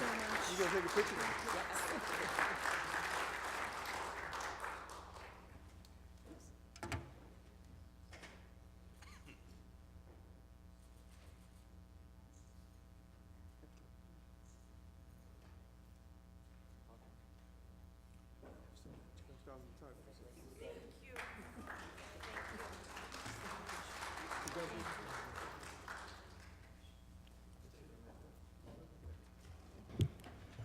Councilman Brown, can you please come to the front?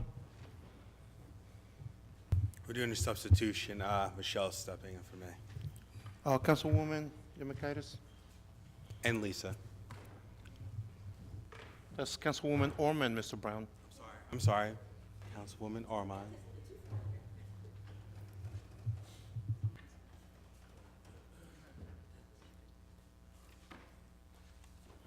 You want to read the resolution? Sure. Okay. You want me to start? Sure. Good evening, once again, everyone. It is my honor and my pleasure to be part of this presentation for Mayor Derek Armstead, who you all know is my brother. So it even gives me a greater sense of pride. This week, I believe, was it last week? Thursday, Mayor Armstead was named Mayor of the Year. There are 21 municipalities in the county of Union, and every year there's a mayor's dinner. Now, all 21 mayors are eligible to become Mayor of the Year, but it takes something a little special, something a little bit outstanding, something a little different for them to nominate, first of all, and then to receive that honor. It's kind of like almost Miss America, you know? You know, all the contestants and, you know, but but it is my honor and it's a pleasure to congratulate him on an outstanding honor bestowed upon him from the Gateway Chamber of Commerce of Union County.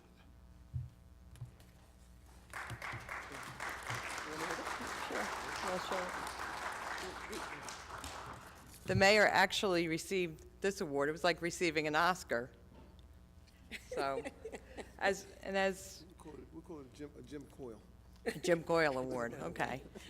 So, you know, it's very prestigious to be nominated and receive the award by all your colleagues and peers. And as Councilman Brown always says, I'll steal a line from him, the proof is in the pudding, right here. So I have the pleasure of reading the resolution to Mayor Armstead. Whereas the Gateway Regional Chamber of Commerce on April 12, 2018 held its 29th annual Mayor's Dinner at the Renaissance Newark Airport Hotel in Elizabeth. And whereas, each year, the mayor of each of the 21 municipalities in the County of Union are given an opportunity to speak about their respective municipality. And whereas, Mayor Armstead of the City of Linden was nominated Mayor of the Year by the Gateway Regional Chamber of Commerce. And whereas, the mayor has, during his first term of office, eliminated the garbage tax, generated new revenue through carefully planned development, and has invested in public safety by increasing the complement of police officers. And whereas, the Gateway Regional Chamber of Commerce has voted Derek Armstead of the City of Linden Mayor of the Year. And whereas, in honor of the mayor, City Council adopts this resolution as public recognition of this accomplishment.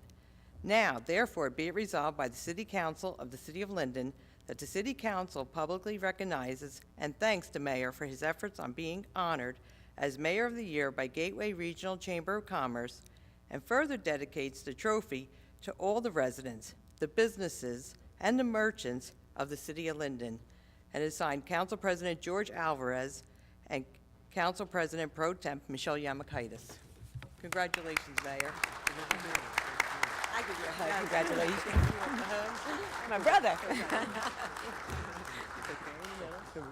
Take a picture here. How heavy is that thing? Really heavy. It's heavy. It's like an Oscar.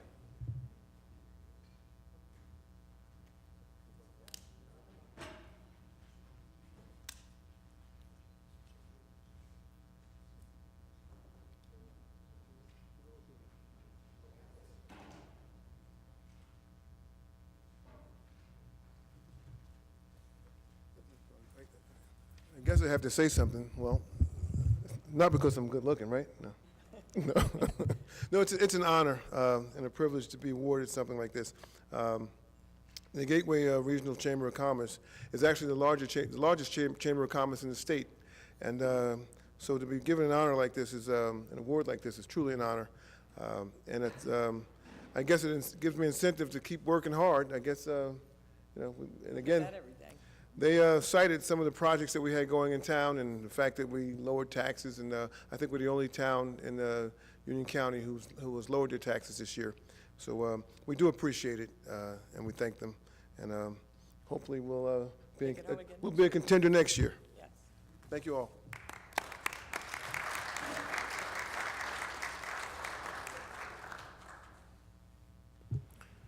Okay, now we start the meeting. So we have a long way to go. Ordinances on hearing. First, I need a motion to remove ordinance 62-5 from the consideration. No.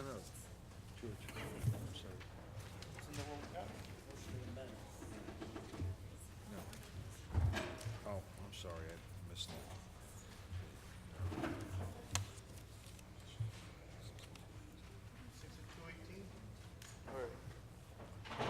Okay, small mistake on that. Mr. Porter, can you please read 62-19?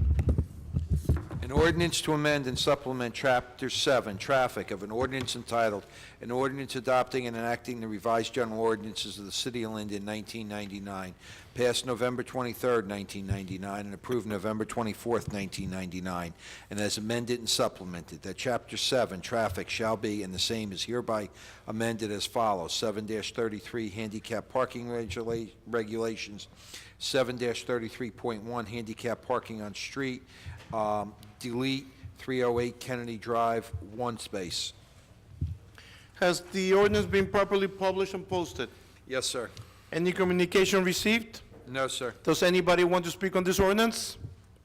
May I have a motion, please? Council President, I request the hearing be closed on ordinance number 62-19 and request a second, please. Second. Mrs. Ormond? Yes. Javik? Yes. Brown? Yes. Mohammed? Yes. Cosby? Yes. Roman? Yes. Strano? Yes. Yamakaitis? Yes. Medina? Yes. Hickey? Yes. Mr. Alvarez? Yes. Mr. Porter, can you please read 62-20? An ordinance to amend and supplement Chapter 10, Building and Housing, of an ordinance entitled, an ordinance adopting and enacting the revised general ordinances of the City of Linden, 1999, passed November 23, 1999, and approved November 24, 1999, and as amended and supplemented. Section 1, that Chapter 10, Building and Housing, Article 1, State Uniform Construction Code, shall be, and the same is hereby amended and supplemented as follows. Chapter 10, Building and Housing, 10-2 fees, 10-2.1 subco fees, 10-2.1.1, as per New Jersey Administrative Code 5:23-4.17a, fees may be rounded to the nearest dollar amount. Has the ordinance been properly published and posted? Yes, sir. Any written communications received? No, sir. Anybody wants to be heard on this ordinance? May I have a motion, please? Council President, I make a motion that the hearing is closed and ordinance 6260 is adopted, and I ask for a second. Second. Mrs. Ormond? Yes. Javik? Yes. Brown? Mohammed? Yes. Cosby? I'm sorry, Mrs. Cosby? Yes. Oh, wait, I'm sorry, I didn't hear it.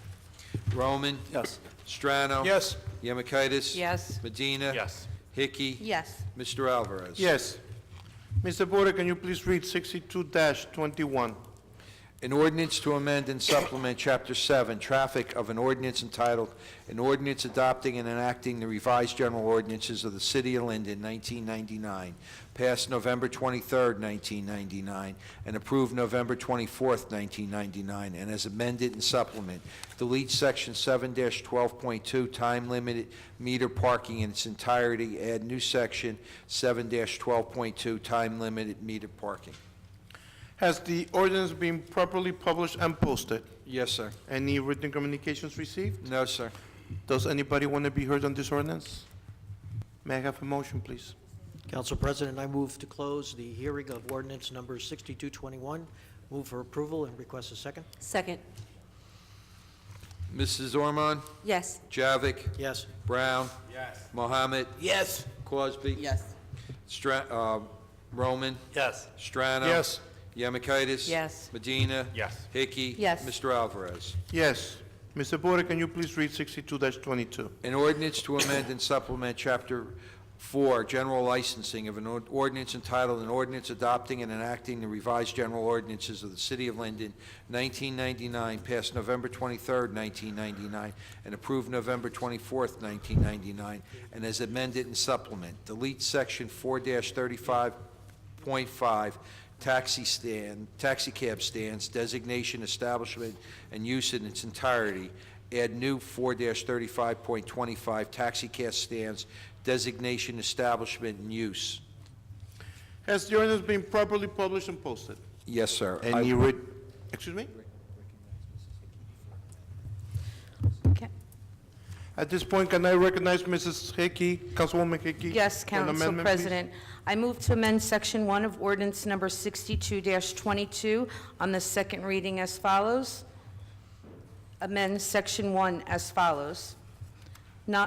Notwithstanding any provisions of this section, taxicabs are prohibited from parking overnight between the hours of 10 p.m., 6 a.m. on any city-owned street. I have been advised by the city attorney that such amendment constitutes a material substantive change to the ordinance as introduced, requiring an additional hearing on the ordinance. I move the amendment to the ordinance and ask for a second to be placed in May. Second. Mrs. Ormond? Yes. Javik? Yes. Brown? Yes. Mohammed? Yes. Cosby? Roman? Yes. Strano? Yemakaitis? Yes. Medina? Yes. Hickey? Yes. Mrs. Alvarez? Yes. I'm abstaining. Give me that. Okay, I'm sorry. We're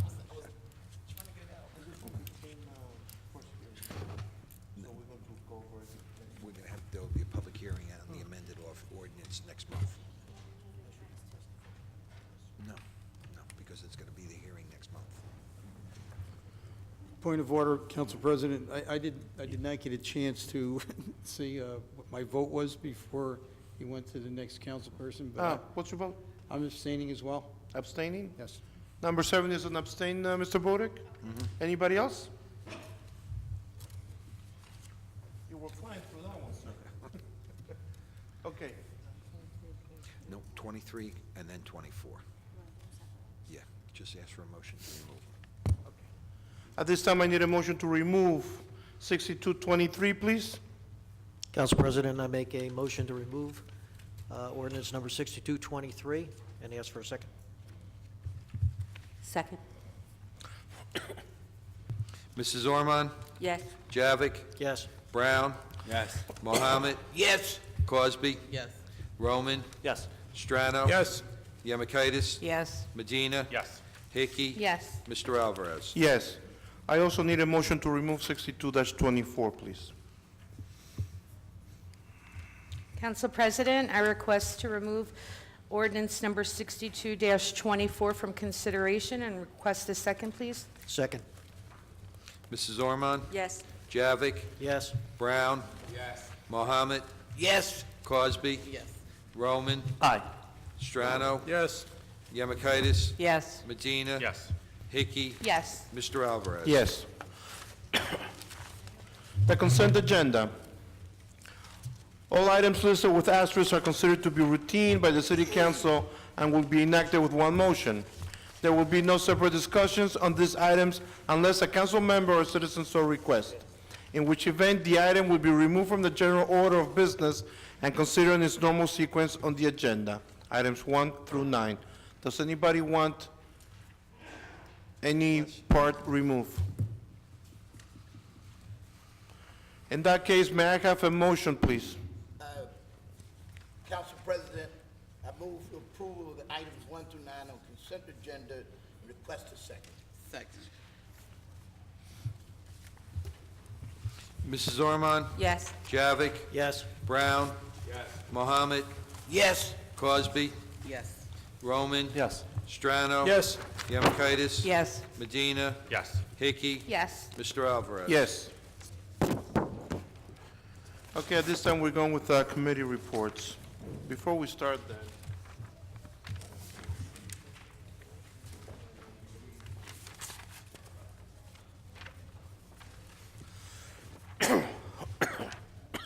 excuse me, we're going to start with Councilwoman Norman.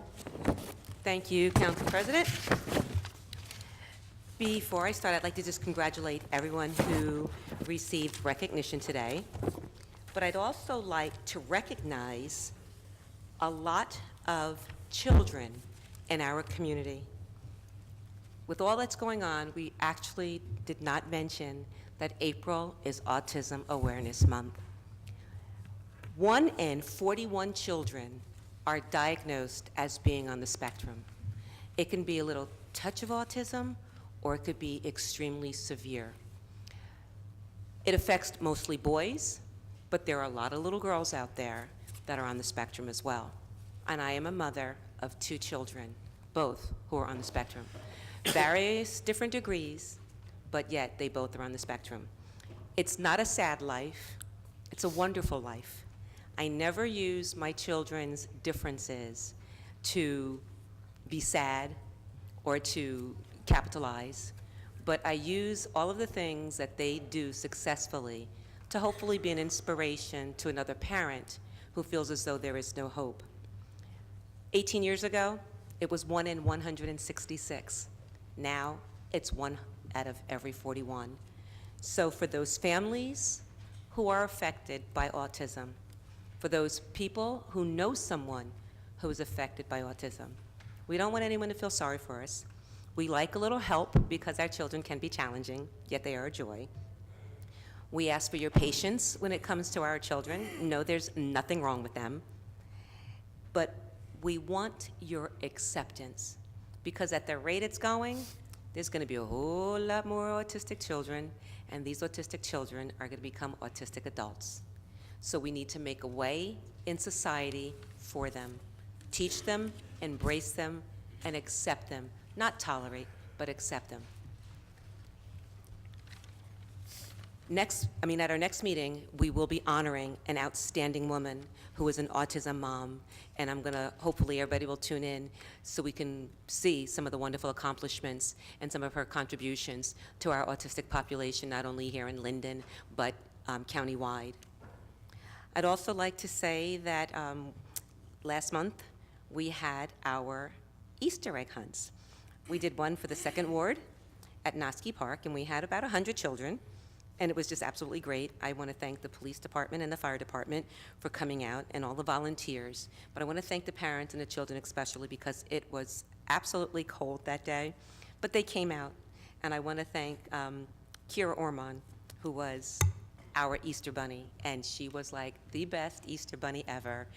She just had such a natural, touch with the children, and I say that's that spectrum.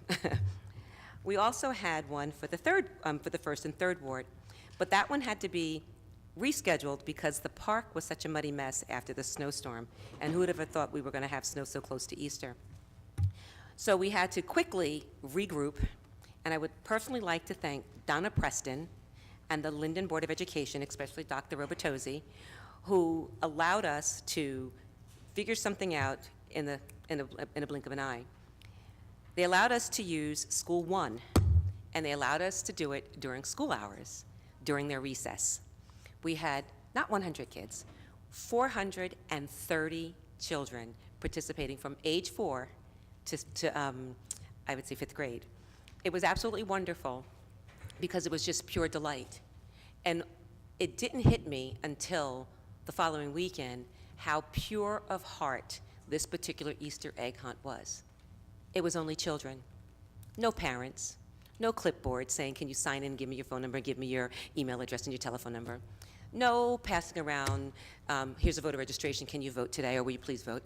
It was just the children, screaming, running, happy children. So I have made a commitment that next year, sorry parents, I want it all about the kids. So Dr. Robertozzi has told us that we can do this next year and every year because there's just something so beautiful about just the children. And like I said, no parents out there trying to help their kid gather more eggs. It was just all about the children. So I thank you from the bottom of my heart, Donna Preston and the Board of Education. I also would like to talk a little bit about the schools again and talk about the safety of our kids and how critical it is that we as citizens and Linden residents respect boundaries when it comes to the school district. For all of you who have children in the school, and School 1 is one of my babies because that is in my ward, the Linden Public School District has instituted a policy where there's a box outside, a big metal box, it kind of looks like a mailbox, that if you have to drop off something for your child, you have to drop it in that box. If you want to pick your child up, you've got to call and make an appointment, really, really tightening security when it comes to our most precious asset, and that's our children. What I'm going to ask is that residents stay off of school grounds, period. The principal of the school actually told me that there was someone that was taking pictures of the dumpster, just of the dumpster. So she went out and she asked, why they were there, what they were doing, and they was told, well, it's a mess. Well, that's the Board of Education's property. It then led to the following week, not the same person, but somebody was there taking pictures of the door of the school. That alarmed me, and it alarmed a parent who happened to see both. So we're just kindly asking, you don't belong on school property, no one, okay? I spoke with the superintendent, and we will be contacting the state, hopefully to make it a policy where it is a crime to trespass on any school property, especially with the problems that we have been having nationwide with the safety of our children. The parent that mentioned to me that she also saw somebody out there didn't know whether they were looking to hide a bomb, didn't know what was going on out there, and I had to assure them when I found out who the person was, no ma'am, no bomb, he's not going to bother your daughter. It was just something really innocent. So just please be mindful not to trespass on our school property. Okay. Just want to touch base on Pathmark. Okay, wow, that's a big one. It's not really official, not yet, but there is somebody else who is looking at the Pathmark location. And every time I hear that, I get overly excited, only to be let down. But it is being looked at again, and I guess the entity that is looking at Pathmark is looking to establish a grocery-type store. Not a big-name chain, something that you'll be familiar with, but not a huge chain. But it will hopefully service the people in the community, because we desperately do need it. And last but not least, I just want to remind everybody that in June, we are going to be having our community-wide yard sale, and we are going to also have our community picnic. You will be receiving notifications for the dates, so just please hold on to them. And as I walk the neighborhood, and I was reminded by my daughter that we have lived there for 11 years. And I walk around, and I remember Mr. Rogers, how he walk around and say, it's a beautiful day in the neighborhood. Well, I'm going to say that, First Ward, it's been a lot of beautiful days in the neighborhood, and I am so glad you are my neighbor. That ends my report. Thank you, Councilwoman. Oh, Councilman Chap? excuse me, one other thing, I'm so sorry, I just hate to do this. I did get a notification from somebody in my ward. It's called Rock the Vote. There is a youth voter education program that's going to be held on Wednesday, April 25th, 2018, between the hours of 3 p.m. and 7 p.m. Rock the Vote. It's going to be held at the Morning Star. It's going to be, excuse me, at the Linden Roselle Community Center, which is located at 1238 St. George Avenue in Linden. It is sponsored by the Morning Star Community Relations, Union County Board of Elections. Learn your voting rights and the importance of voting. Learn how to use the machines, how to register people, and how to earn community service hours. There will be snacks, pizza, and juice provided.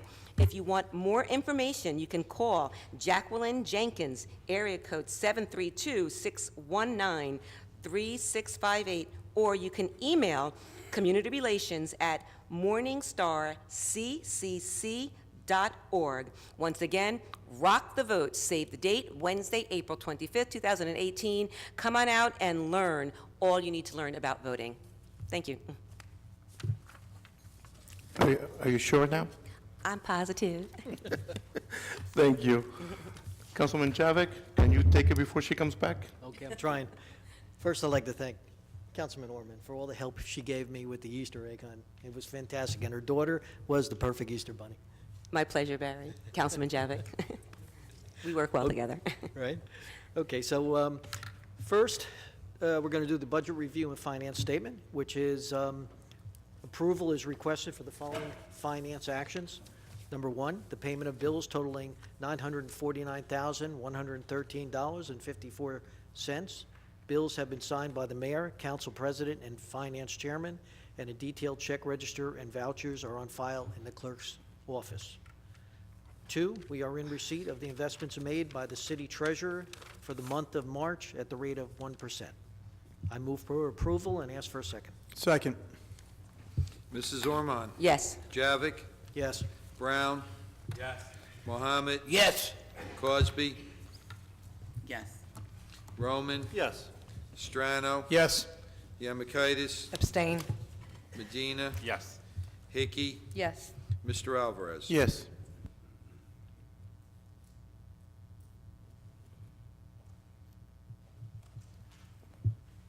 Good evening.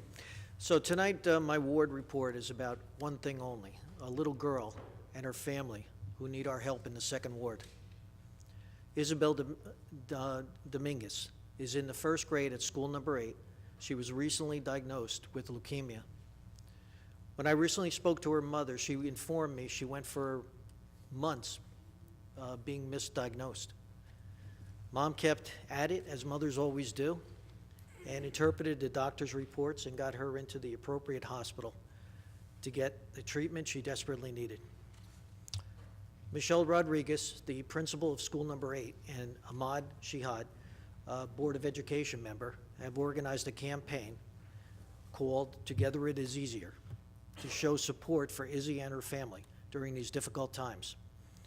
We are having a fundraiser on May 1st, 5:30 to 9:30 p.m. at Amici's Restaurant, 1700 Elizabeth Avenue.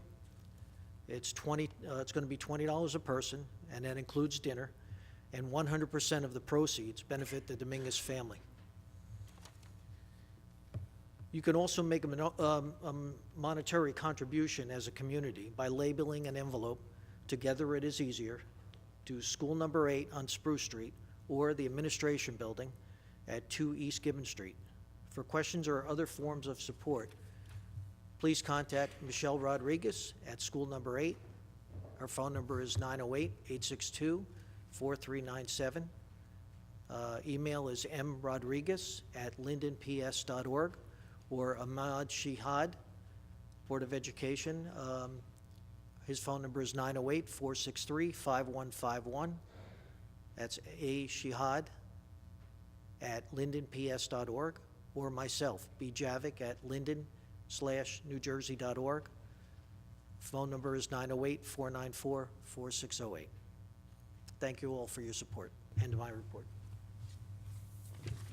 Thank you, Councilman. Councilman Brown? Thank you, Council President. So I'm going to start today in regards to this Special Improvement District. I am chairman of SID, and so I had a report last month, but I'm going to move that to May when we talk about our budget. And my goal in that report in May is to talk more about some of the things that we are doing in the Special Improvement District and some of the ideas that we will be doing so that the city is clear on what we're trying to do. However, I do want to say thank you to Ed, who stands in the audience, because Ed is one of the residents who's come up here and constantly talks about our downtown district.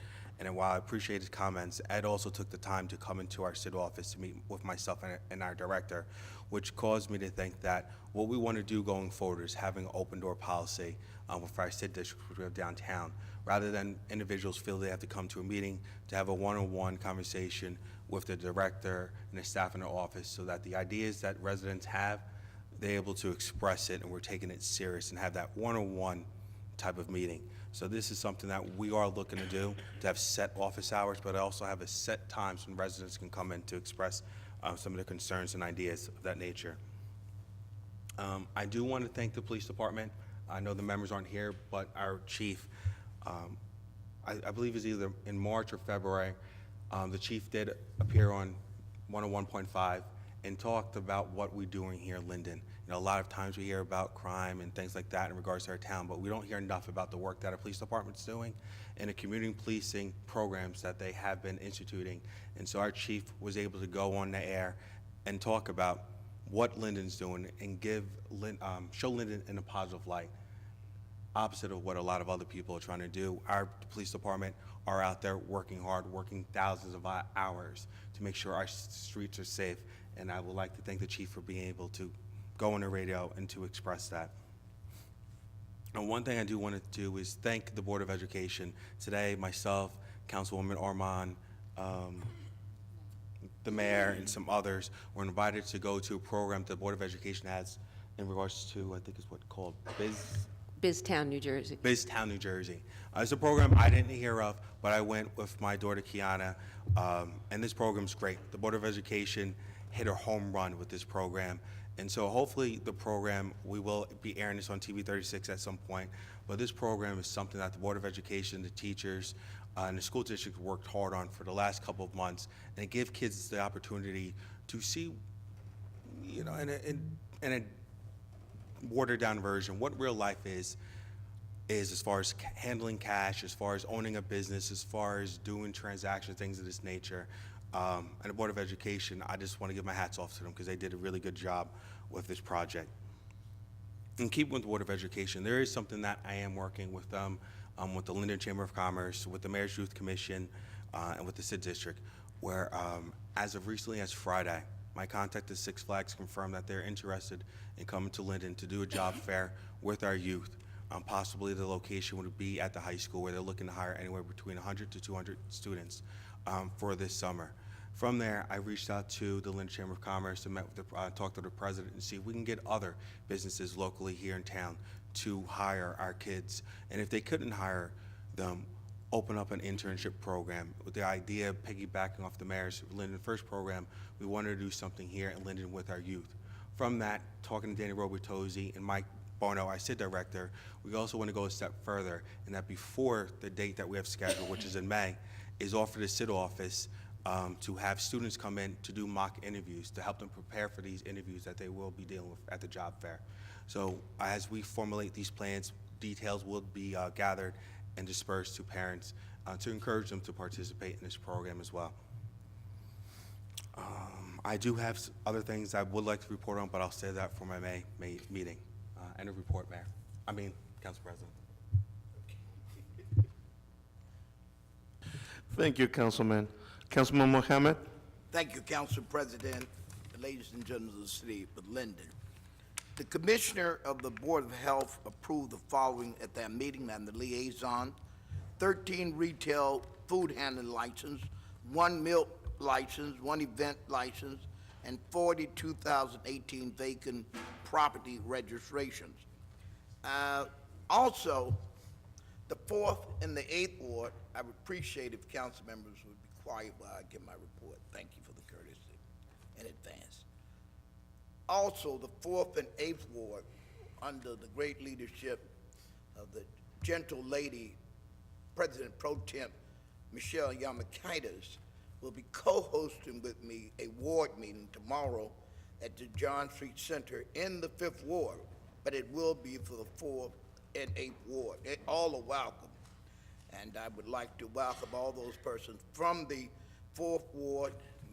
Be my first meeting. Some of my critics have condemned me. The first month I was in office, I'm sure they didn't vote for me. And incidentally, I wasn't sitting here by the people, I was sitting here by the voters. 494 to 224. And then, so closing this report out, I would like to congratulate my predecessor, Mr. Monty Brooks, who I understand has been nominated by the council president to serve on the Board of Health, and he has shown a real chivalry, unlike some people who've been in a public office. As soon as they leave public office, they act like they're in a glass house and they throw all kinds of stones at people, not looking at their own record. So I love good citizenship. I'd love to see us be servants, and I thank the great voters of the 4th Ward for the wonderful opportunity to serve them, and look forward to meeting you with your concerns tomorrow night at the John Street Center, multipurpose center. Thank you. God bless you. God especially bless the 4th Ward, and God bless the citizens of the United States of America. Thank you, Councilman. Can I speak now? Thank you. No, just kidding with you. Councilman Brown, you forgot something? Yes, train station. Not the cleanup. Councilman Rome's going to talk about the cleanup. I'm talking about as far as the repairs. It is April, and so a lot of people are going to be questioning when the repairs of the train station will be done. So working with the governor's office and the mayor's office, we got called down where the governor's office is taking a bigger lead in what's going on with New Jersey Transit. So the conversation has been, are they going to help us with a new train station or with the repairs? What we're looking for is for the governor's office to help us out with a new train station, and this is what we are discussing with them. I know a lot of people said Elizabeth got a new train station. That was something that was approved years ago but was tabled, whereas we're looking to start that process. However, as far as the repairs, I don't think Al McDonald's here as far as give us a time frame as far as when we're looking to get those repairs done. But I do want to let residents know we are on top of that, and it will be done. And if they have any questions, they can reach out to the mayor's office in regards to it. Thank you, Councilman. Councilwoman Cosby? Thank you, Council President. The Construction Code Committee, I don't have the report, and the department manager went to see if he could locate the report. I don't have it this month. However, a copy will be made available to the clerk's office.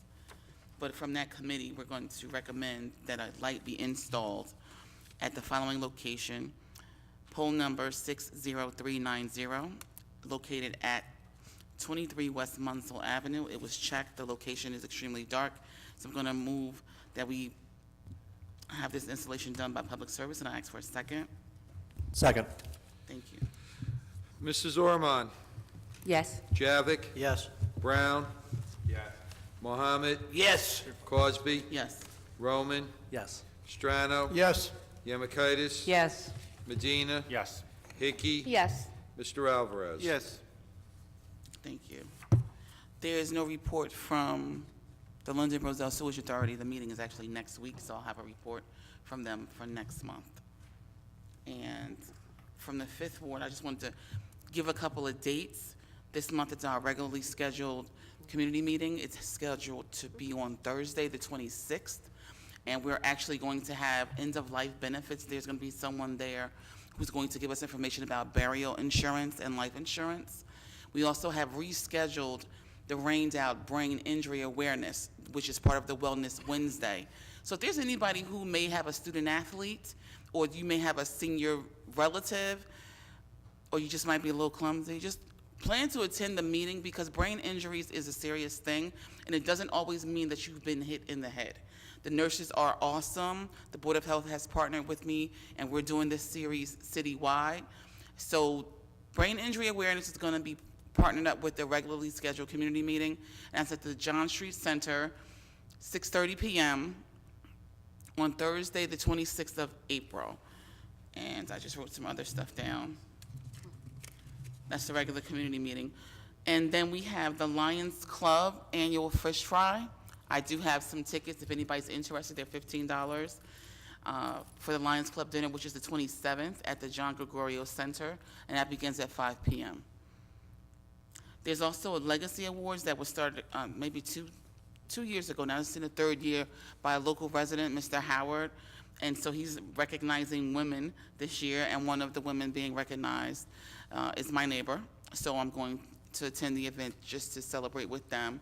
And if you're interested, you can find the Legacy Awards on Facebook and get more information about the other honorees. We know there's women from the Penholz Bakery. They're being honored for their community service. We have a former councilwoman in Roselle, Sunshine, or actually Mrs. Staten, she's being honored. So Legacy Awards is a thing, and Aaron started that, and I appreciate him for his efforts, because a lot of times we don't celebrate our neighbors. And so since I've been on council, we've been doing a lot of recognition and honoring folks for their community service.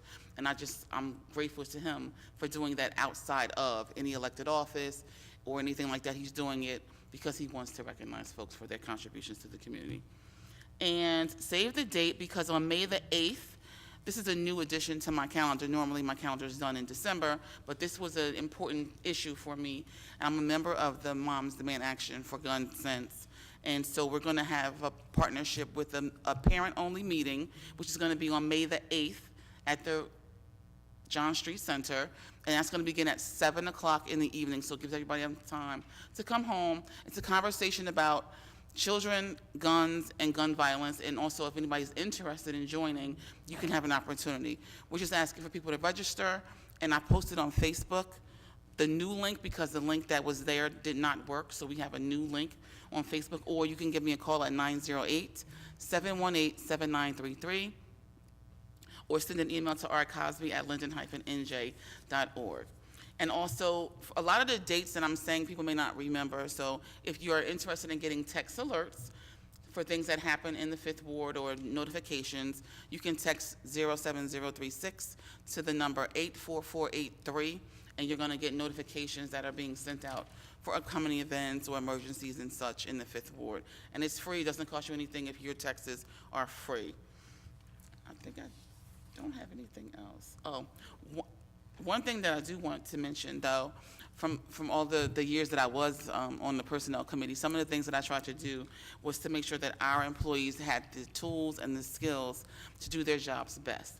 I know that some people complained about construction code 2 months ago, and as the chairperson of the committee, my job is really only to manage the meetings and run the meeting. However, we do have some oversight. And the recommendation that I made to our committee was that we get training. Not only are the members of our department going to be trained, we also are going to have, the training is called Customer Service and Conflict De-escalation. So that's going to be for people who work with the members of the public on a regular basis. So the Construction Code Office is going to have training, our Tax Collector's Office is going to have training, court is going to have training. And so I'm grateful for this. Like, you have to make sure that the people have the skills to do their jobs, and then we have happy employees and we have happy customers. So I'm just glad that the recommendation was taken and was acted upon.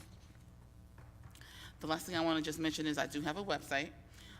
My son is paying for it, and I think it's a good thing. He was like, Mom, you have to do something because everybody's not on Facebook, and I get it.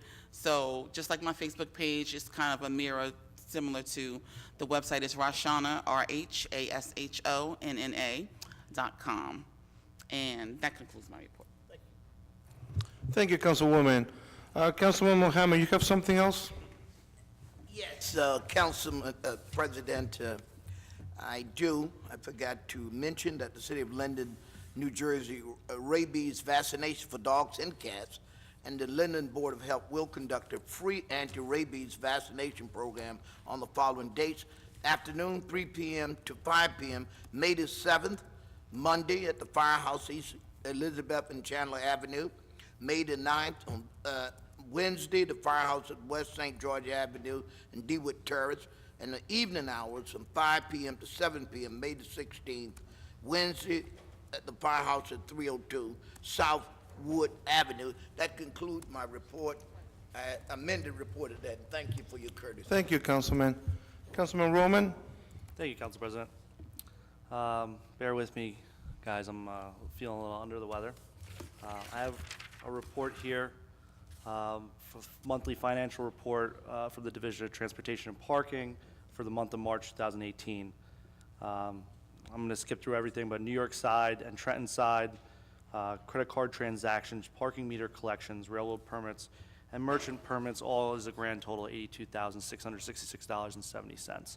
I suspect that this will go up in the month of April because our meters are back out, and obviously they're getting a lot more use, so they will have more revenue coming in. I'm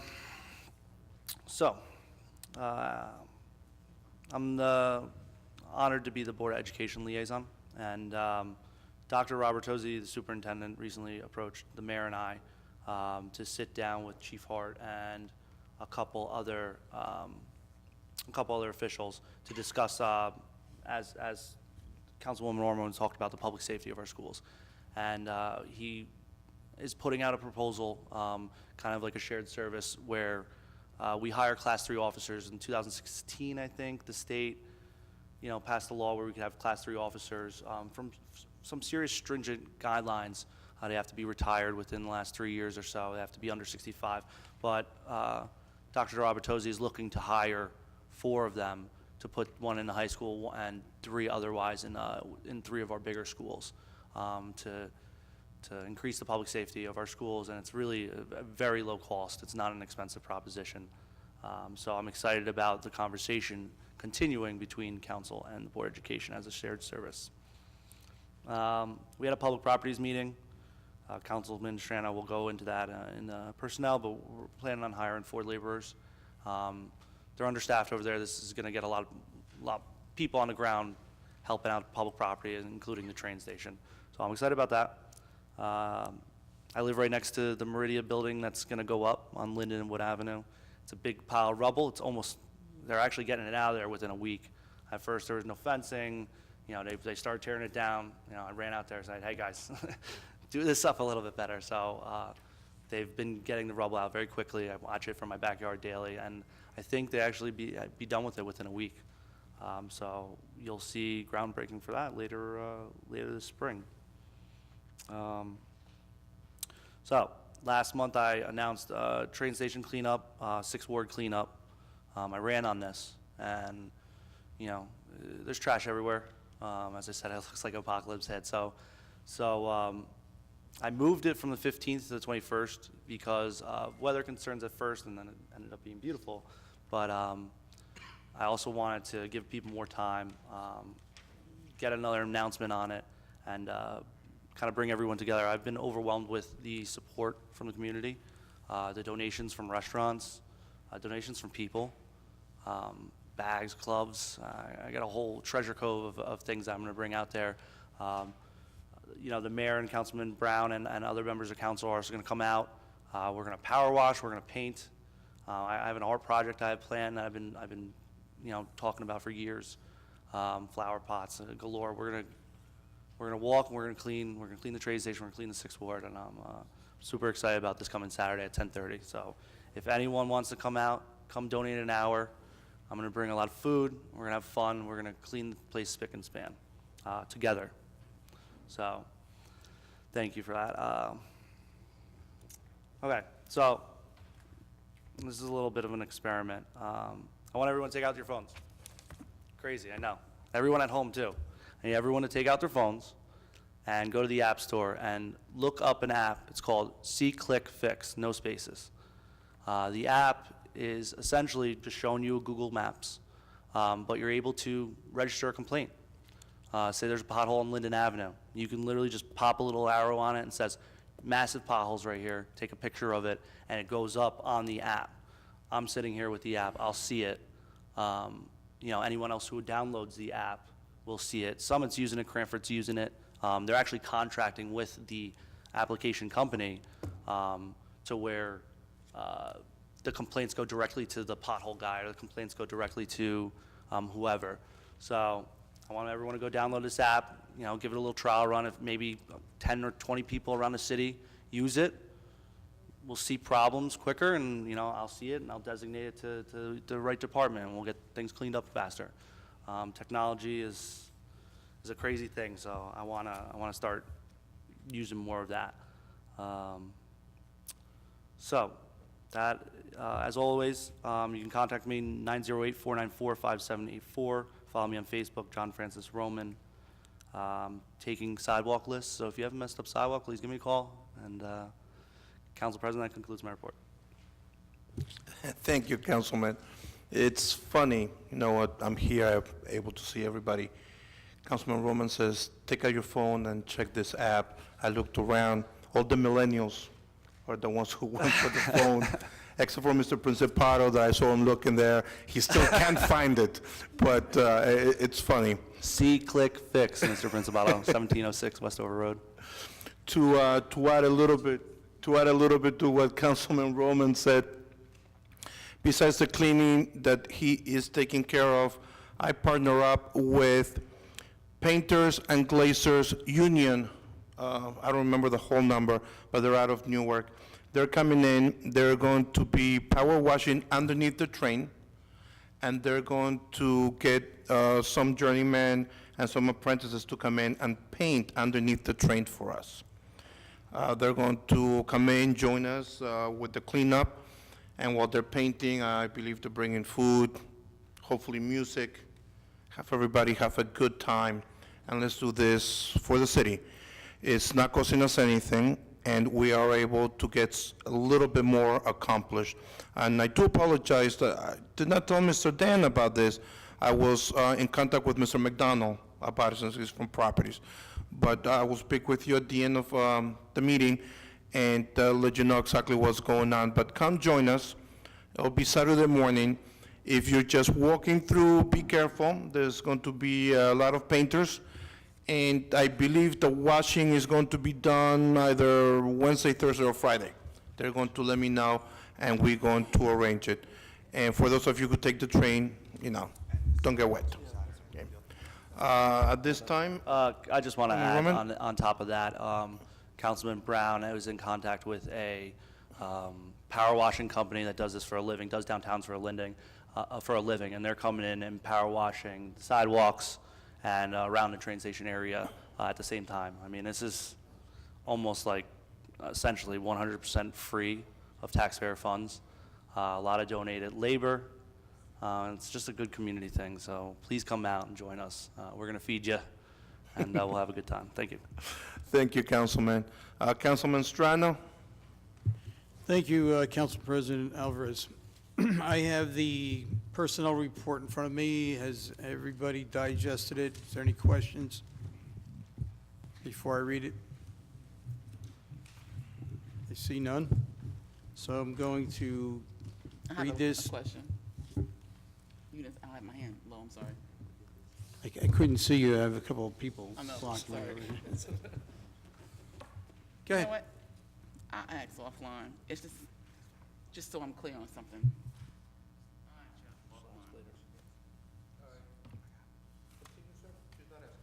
Oh, I'm sorry. I can't not only see, I can't hear either, so. Number one, in the police department, item A is the approval to perform background investigations for the hiring of 11 police recruits.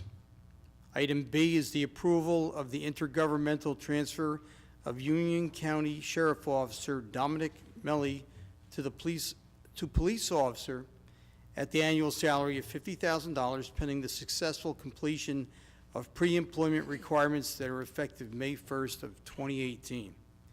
Item C is the provisional appointment of Emerito Ruiz Jr. as a computer service technician at the annual salary of $37,500 effective May 1st, 2018.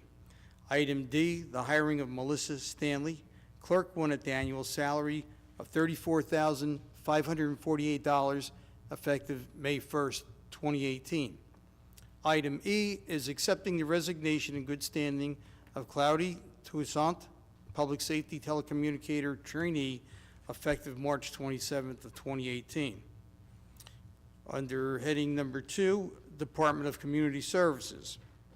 Item A, change in the title for Daniel Kroc, Shane Goulet, and Robert Theiling to truck driver at the hourly rate of $21 effective April 18th, 2018.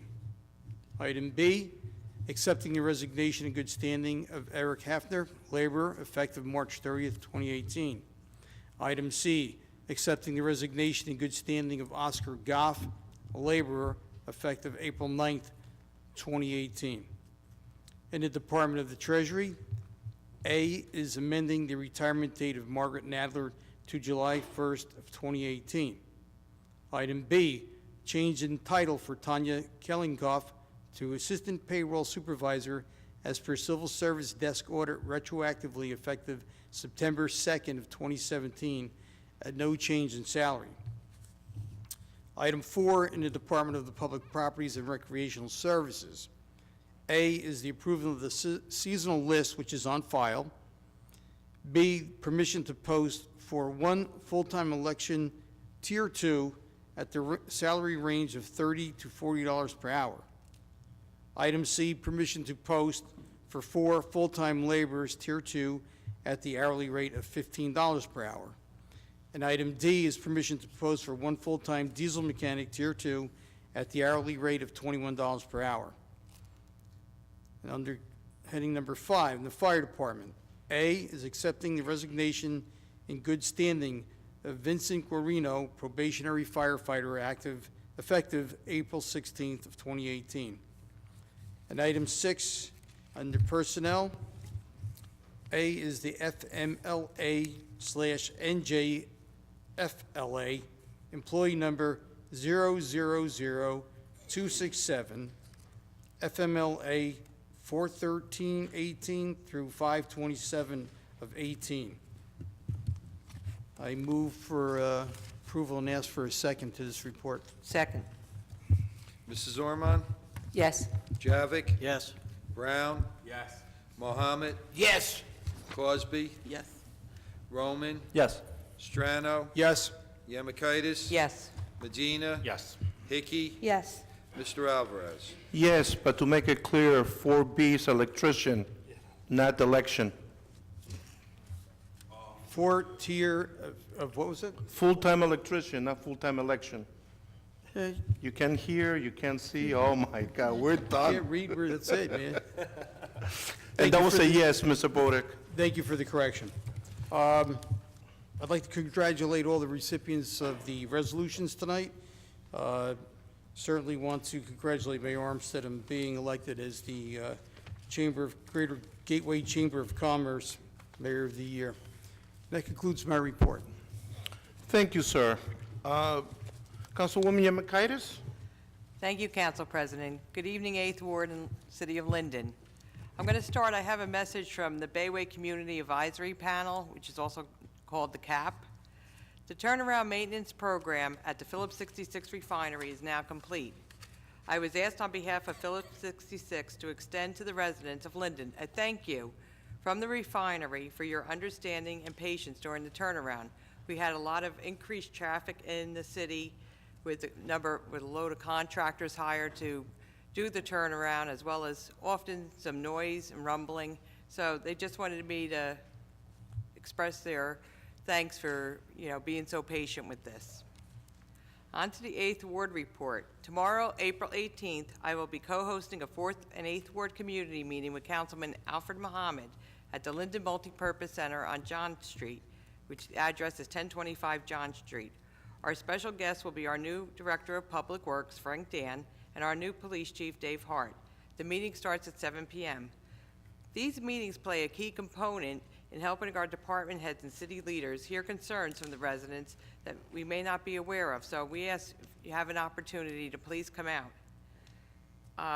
In the 8th Ward, we had some instances of graffiti tags on Route 1 and 9. I want to thank our inspectors from the Construction Code for helping to address these immediately. Again, if you see anyone doing anything like this, please call the police. several years back, we had a group of teenagers that were caught tagging some of the buildings on the highway.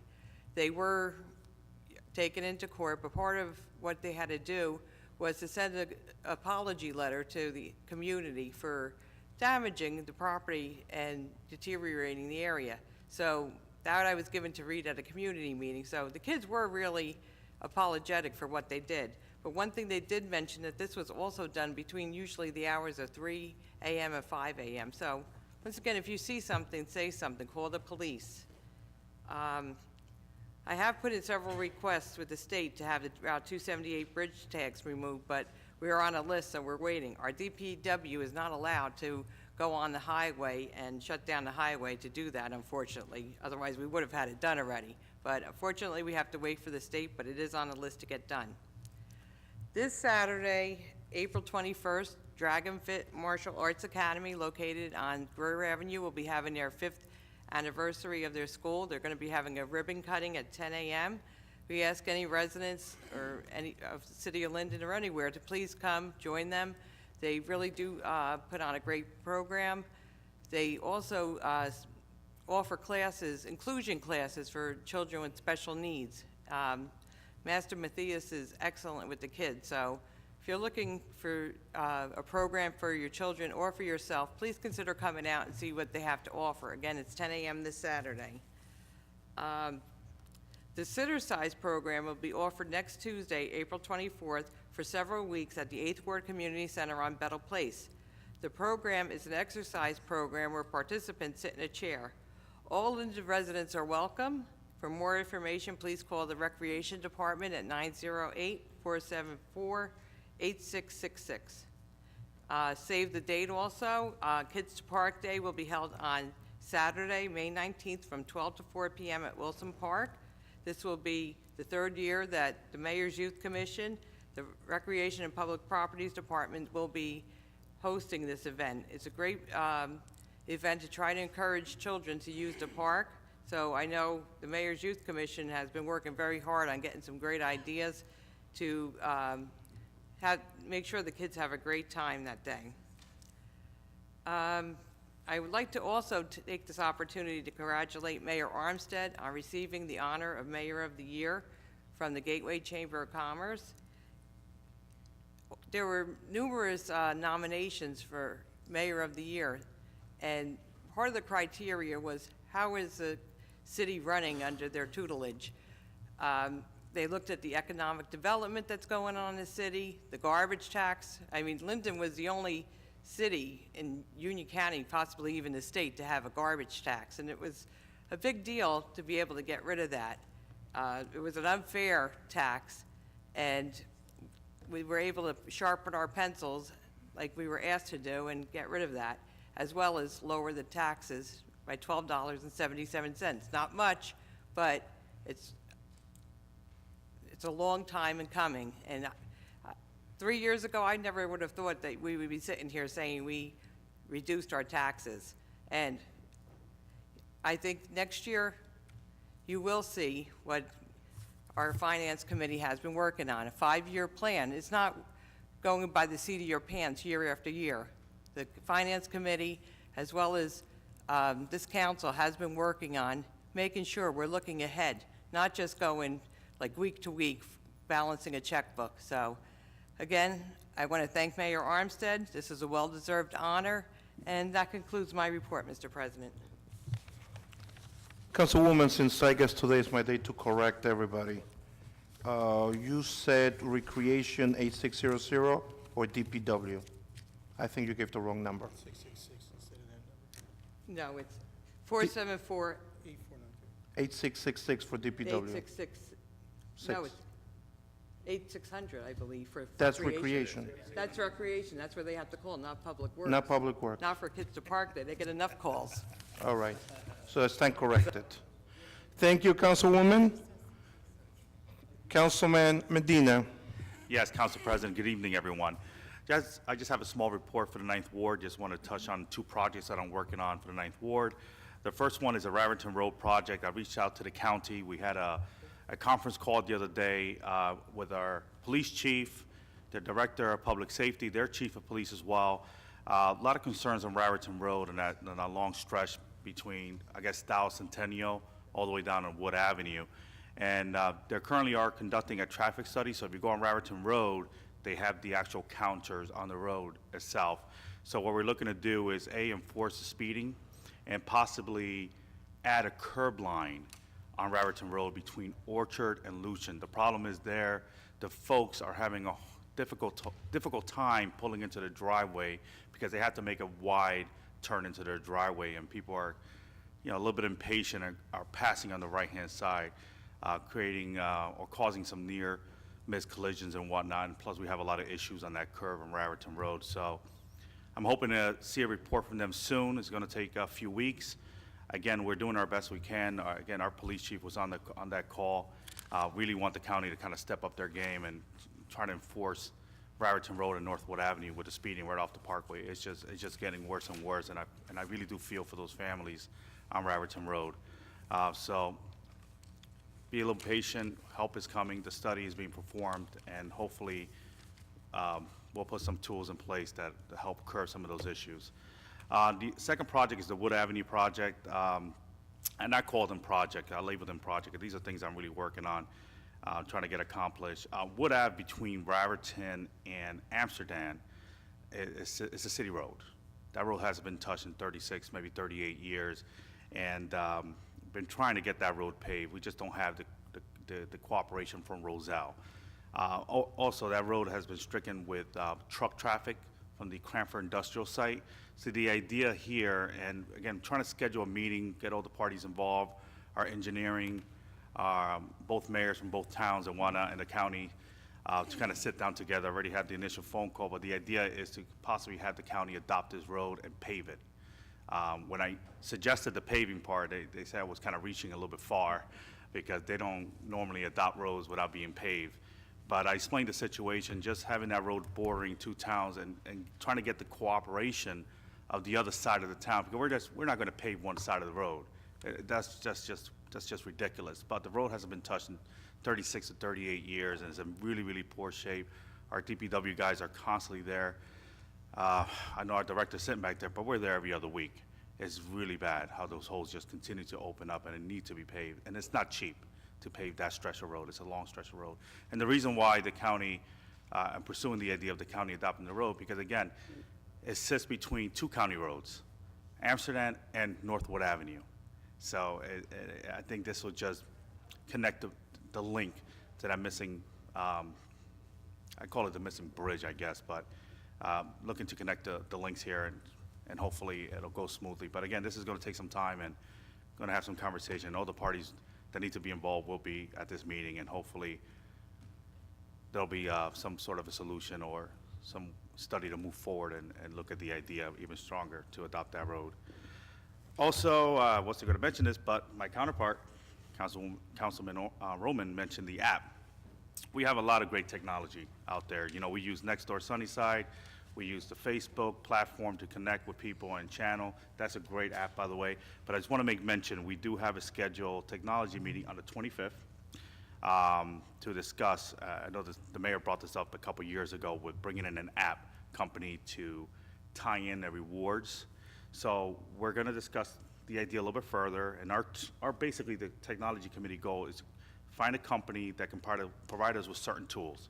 Reporting, like you mentioned earlier with that app, a master city calendar that will encompass all the city events and also the Board of Education events, as well as encompass a possible rewards program for shopping in Linden.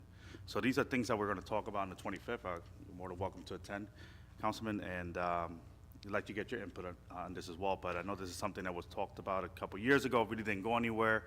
Well, it did go somewhere, but unfortunately it just kind of fell through the cracks, and I'll take responsibility for that. But it's something that we're discussing as a committee. We're moving forward with this idea, a strong idea, but again, at the end of the day, the more tools we can give the residents to communicate with the city is definitely something that we should definitely continue to explore. Also, just want to congratulate the mayor for Mayor of the Year. And as everyone knows, you can reach me at on my cell phone, 908-986-6100. You can text me, you can email me. I get everything on my phone. I will try to get back to you or answer the call right away, but unfortunately, I wasn't that guy that won that $523 million jackpot in Riverdale, so I have to continue to go to work to pay the mortgage and everything else that goes along with living. Lastly, let's pray for continuous warm weather. So definitely want to fire up the grill, so let's pray for continuous warm weather. And that concludes my report, Council President. Thank you, everyone. Thank you, Councilman. Councilwoman Hickey? Good evening, everyone. From the City Clerk's Office, the following licenses, permits, and transcripts were issued by the City Clerk's Office during the month of March, and fees received.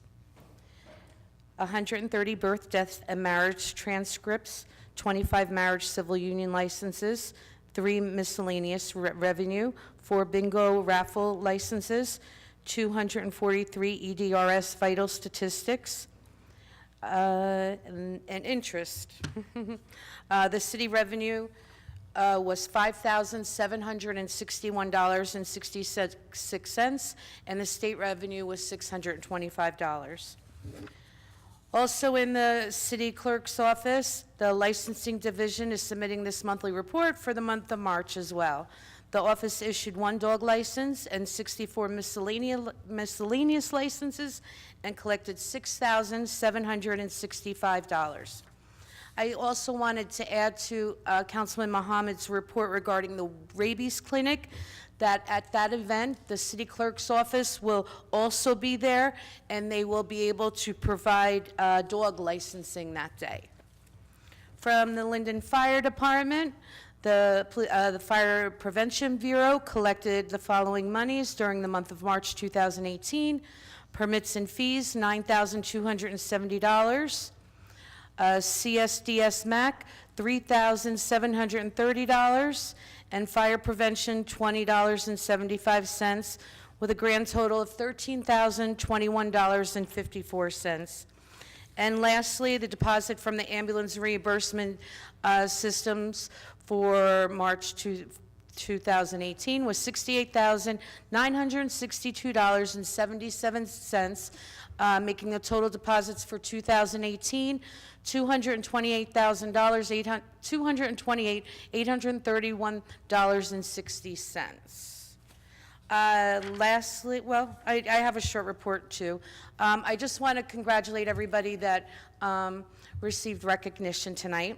I was fortunate to attend the 90th anniversary for the Linden Library, which was a very nice presentation, and I just want to comment that the staff and the Friends of Linden Library do an amazing job, and I'm really grateful for all the work that them and the employees do. In the 10th Ward, paving has started, and it should be complete within the next 2 weeks. I want to thank George Verchik, our engineer, for keeping me informed. They seem to be paving very quickly.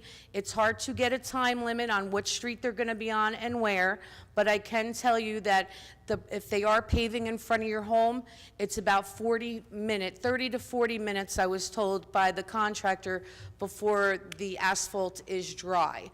So that is the timing of the window that you might be conflicted, whether getting in and out of your driveway.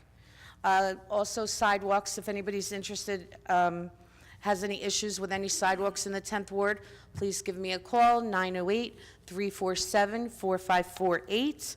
And lastly, regardless of my opinion on the budget and what I see, I'd like to thank all of the employees and departments, because I know they really truly worked hard on all this, and I know they were put under a lot of pressure to sharpen their pencils and to get things done, and I will always acknowledge the great work that they do. Thank you. Thank you, Councilwoman. Councilman Roman. Sorry, Mr. Mayor. I just want to say real quick, there's the Beauty and the Beast Junior play going on right now, and it's also going on tomorrow, 7 p.m. at Seoul Middle School. So if anyone isn't doing anything tomorrow night, go on down. I think it's $15 for a ticket. Our kids deserve our support, so go on out there. Thank you. Sorry. Thank you, Councilman. Councilman Medina? I'm sorry, Council President, I did forget something. I just wanted to make mention that one of my projects that I started 3-4 years ago, actually I think a little bit longer, is coming to fruition. The gas company was kind enough to donate some monies to get all the sidewalks done around Paul Workmeisters Park, which is formerly known as Sunnyside Park. They were marked already, and I believe they're going to start next week, and it's going to start ripping them out. 79 slabs will be replaced. So a big thank you to the gas company and Skoda, and look forward to having those new walks put in, and the families starting to enjoy walking around that park, because right now you can't walk around that park with strollers and whatnot. So thank you. Thank you, Councilman. Mayor, before I call on you, I want to make sure that all the councilmen have spoken. Okay, no hands up. Mayor? Yes, I'll be brief. Good evening, everybody, once again. My report will be brief as I consider my report as part of the presentation earlier this evening. I just want to remind everyone here, maybe you need reminding, our form of government is considered a strong council, weak mayor form of government. In 2014, I campaigned on eliminating the garbage tax and reducing taxes. When I took office in 2015, I think it should be known that there were 9 council members who weren't not cooperating with me and 2 who were. And we continue to work towards the goal of having 6 councilmen who we thought would pull the cart in the same direction. So in 2017, we reached that number of 6 council members who were willing to work with me. And in 2017, we did exactly what I said that we would do. We eliminated the garbage tax. And we began working on a budget immediately thereafter that would reduce taxes this year. And I said it then that we were going to sharpen our pencils and we were going to introduce a budget that I thought would be, that would be palatable for the citizens of this town.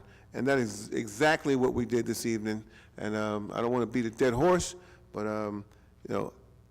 6 council members pulling in the same direction who were willing to work with me to move this thing forward, and that's why we have no garbage tax. That's why we have a reduced budget this year. Now,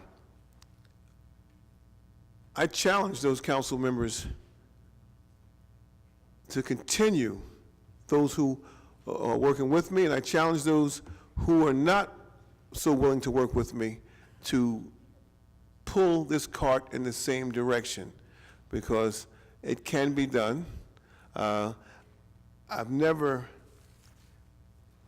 in my life heard of such things when people talk about lowering taxes, being unhappy with the fact that we lowered taxes.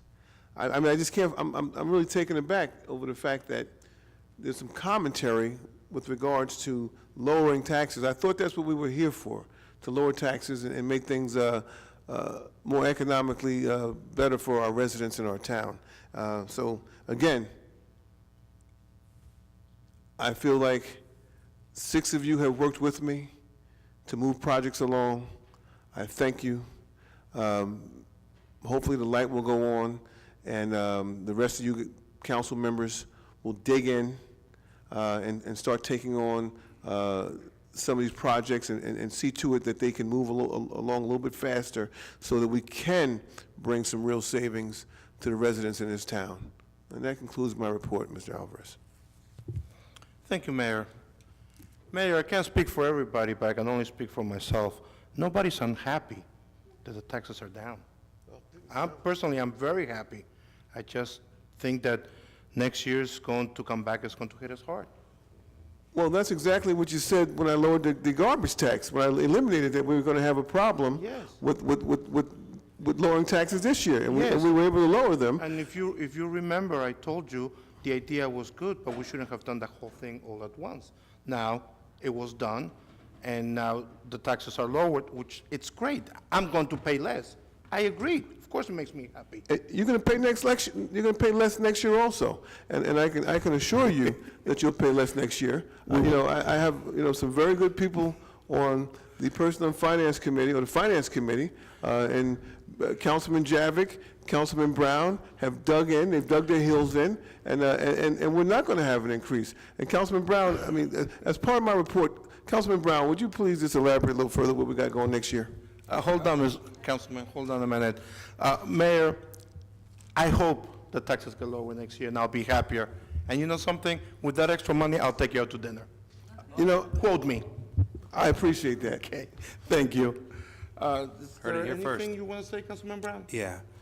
I can't tell what's going to happen next year, but I can tell you this, and these are facts. And my frustration, and I'm trying to hold back because I was talking to the treasurer, is that every year we talk about the budget, certain people come up, I'm one answering questions, or Alexis is, right?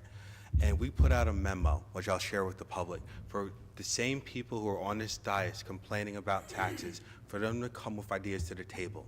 I remember when I first came on council, I was not on the budget committee. Me, Rich Kojo, me, Rich Pichelle, and there was articles as far as how deep we were going into the budget and the changes that we wanted to make, and we didn't stop. And we were willing to produce our own budget. So to end this argument, my suggestion is for anybody who has a problem with the way that this budget is for them to get their hands involved and for them to produce a budget. You do not need to be a member of a committee, nor do you need to sit up here and grandstand that you disagree with the budget. Your actions speak louder than words, so produce a budget that you feel is better than ours. That is my challenge for the people next year, because I'm tired of people complaining. And I'm not talking about members of the public, people who sit on the dais who make the decisions, who vote. Because for the last 3 years, every member on this dais has voted yes for the budget. And for them today to say that there is a problem, where were they yesterday? Where were they when we asked for their opinion? I don't show any documentation. I don't show anything with their suggestions. And last year they could produce a budget, and the 2 years before that, they had the opportunity this whole year to produce a budget, and they haven't. But to pass the buck with no solutions, I'm getting tired of it. When I work day and night, I wake up at 6 o'clock in the morning and I call Alexis, Zach, the treasurer, or I talk to the professionals as far as what we can do to help residents. That's all I'm going to say. Actions, you're right, do speak louder than words. So I want to see the documentations in their budget that is better. Because when I have financial professionals, I ask to call in, and they don't have a problem. This is what they do for their living. They represent hundreds of municipalities collectively in the state of New Jersey and represents decades of years of experience. To sit Thank you, Councilman, and I hope that I will apologize to you next year. I hope I do that. Council President, since Councilman Brown, I'd like to respond, Okay. since it was all about me. Yes, I was disappointed. Yes, I have dug in, and I have gotten my hands dirty. Yes, I negotiated contracts and saved the city over $1 million and a tax point. Yes, last year, Councilman Brown, I also wanted to be on the Finance Committee, and due to the circumstances and the votes on council, I wasn't allowed on any committees because I am a worker, I dig in, and I like to get a good job done because I truly care about the residents. And lastly, the part that bothers me the most is about not caring is I do care about all these people. I actually pay my taxes, I pay my storage fees, and I also storage taxes, and I also pay my garbage fees. So let me just tell you, that's what all the residents are worried about. And I work hard doing it. And Council President, I'm just going to end in this. I'm going to point, and it's very simple. Councilwoman, no, because I'll say it, would you rather me say it here or in another forum? Councilwoman Hickey, I'm going to make it clear to all people. It's not targeted towards you. It's targeted towards everyone. Proof, when I got on council, and Mayor Armstead would tell you, there was a committee that was the Personnel Finance Committee, and we didn't have to be on the committee to make suggestions. We came to the table, regardless of what people said, that we argued here in the diocese that we don't need to be part of a committee to make suggestions, and we were willing to do our own budget. So what I'm saying is that your suggestions are welcomed. Memos were sent out for you, as well as every other council person, to come to the budget meetings, years, and you never showed up. All right, Councilman. Okay, enough. Okay. I have never received anything asking me to go there, and I have every right to be there. All right. Let's move on to the resolutions. First, I need to remove Resolution 2018-190 and 2018-191. I need a second. Second. 190? 190 and 191. Mrs. Ormond? Yes. Javik? Yes. Brown? Mohammed? Yes. Cosby? Yes. Roman? Yes. Strano? Yes. Yemakaitis? Yes. Medina? Yes. Hickey? Yes. Mr. Alvarez? Yes, the resolutions that were removed have to do with a temporary budget, but since the budget has been passed, we don't need them. Does anybody want to remove a resolution? Ms. Malik? 179? 182? 183? 184? 186? 200? 202? Anybody else? Could I remove 181, please? Excuse me? 181. Thank you, Council President. 181, Mr. Roman. Anybody else? Ms. Malik, why don't we get over with Councilman Roman first? But you can come up here, you're going to be up here first. On these first? Huh? Can we vote on the rest? Yeah, vote. Yes, thanks.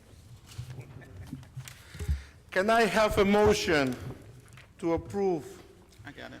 Council President, I make a motion that we approve resolutions 179 through 203 with the exceptions of those that were removed, and 179, 181, 182, 183, 184, 186, 200, and 202, and I ask for a second.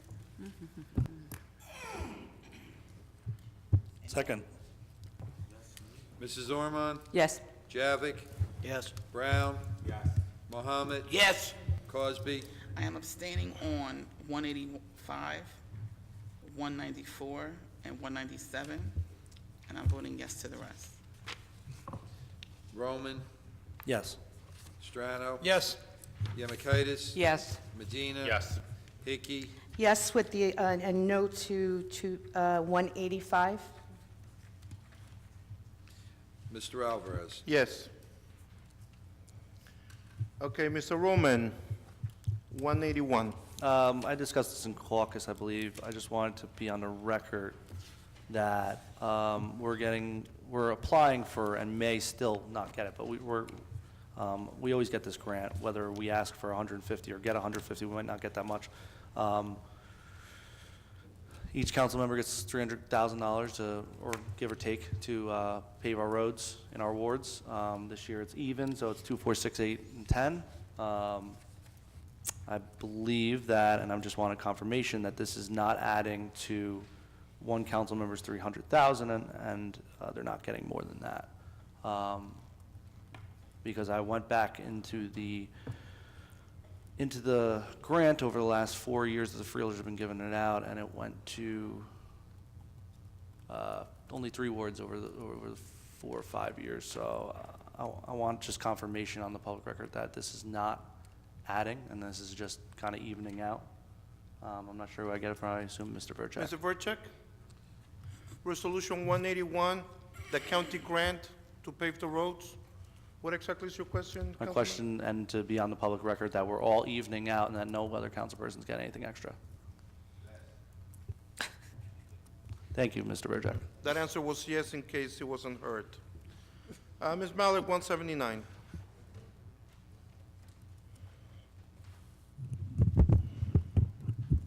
This way, so I can keep my arm up. Wouldn't you turn? No, I like it this way. Okay. Chemical root control, are we doing this for like our sewers or someone? This is 179, resolution awarding a contract for chemical root control through the Houston Galveston. My family lives down there. Mrs. Sack? She's gone. She is gone. Mr. Bodek, do you know about root control?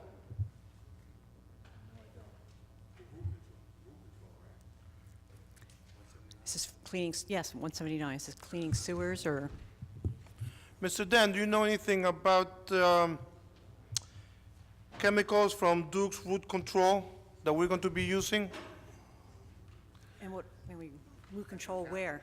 I do, Is Council President. Yes, that's for roots in sewers. It dissolves the roots. Are we going to be using it throughout the city? It's in certain areas, but hopefully if it works well, yes, but it'll be something that'll be done on a regular basis. Even like residential, I mean, people's homes? In- No, in not sewer homes, mains this for is the the time city. Main lines, correct? That's correct. Right. Mrs. Malik, 182? Most people, when they want to protect their identity, they will get the legal shield. So why are we, what's this going to cost us? Why are we doing this for the city, and the city's picking this cost up for the employees? Legal shield for an identity theft. Mrs. Sack is not here. Mr. Bodek, do you know about this? Council President? You know about this? I know a little bit about it. Is a benefit offered to the employees. They pay to At have cost, or, I mean, legal services, like they will do a will for the employee. well, I'm familiar with Legal Shield, but is this going to be a free The employee would service? have to pay for Employee it. will They're pay. going to pay for it? Yes. Okay, that's all I need to know. All right, thank you. Mrs. Malik, 183? Oh, well, someone just explained, most of my questions here are just for clarification. The ACA reporting services with Metcon, I mean, what reporting services are these? Mr. For the Bodek, health insurance, that has to be reported with your income taxes. Okay, so I guess You this get a is 1095 year in, year end? form. Every year we do this, correct? I'm sorry? Every year, this is an ongoing Yes. cost? Okay, fine. And so for 184? 184. This is to do what, the mobile light to install antennas, small shrouds? Where? Do what? Mr. Verchek, 184, resolution authorizing Mobilite to install, operate, and maintain antennas and small shrouds on 4 existing utility poles. It's a new telecommunications company, and they're putting about 18-inch antennas on top of public service poles. Okay. Public service? Poles. No, but just repeat your first sentence, I didn't hear it. It's a telecommunications company. Okay, and It's a telephone company, ma'am, and we have to approve it. all right, okay. Mrs. Malik, 186? There's two questions or two resolutions that talk about subordination of a mortgage, one on DeWitt, and there's, I guess, the second one on the second page. Why are we doing this? And a little bit more clarity for approving subordination of the mortgage for, I assume that these are private residents. Council President, you want me to handle it? Yes, please. These are grant funds that were provided to the city by the state under the Neighborhood Preservation Program. And the city then provided monies to residents for their homes, to improve homes. And we took a second mortgage back that goes in perpetuity with the property. Now these homeowners are looking to refinance their first mortgage, and a requirement of the first mortgage holder is that we subordinate. We're in the same position that we were in yesterday, that we'll be in tomorrow after we subordinate. Okay. So what constitutes or what allows a person to be able to go through this? Certain financial situations of the individual, or? It's through the New Jersey Housing and Mortgage Finance Agency, and there are income qualifications, yes. Okay, fine. So that takes care of also 202. Correct. And then I just have. It's the same thing, ma'am, Right, yes. right. And And the 200 is that the 200 same? here. So we're going into redevelopment. So I question again, why are we in need of redevelopment so that the city's getting into this? I know a lot of people are always questioning, why is the city getting involved in all of this redevelopment?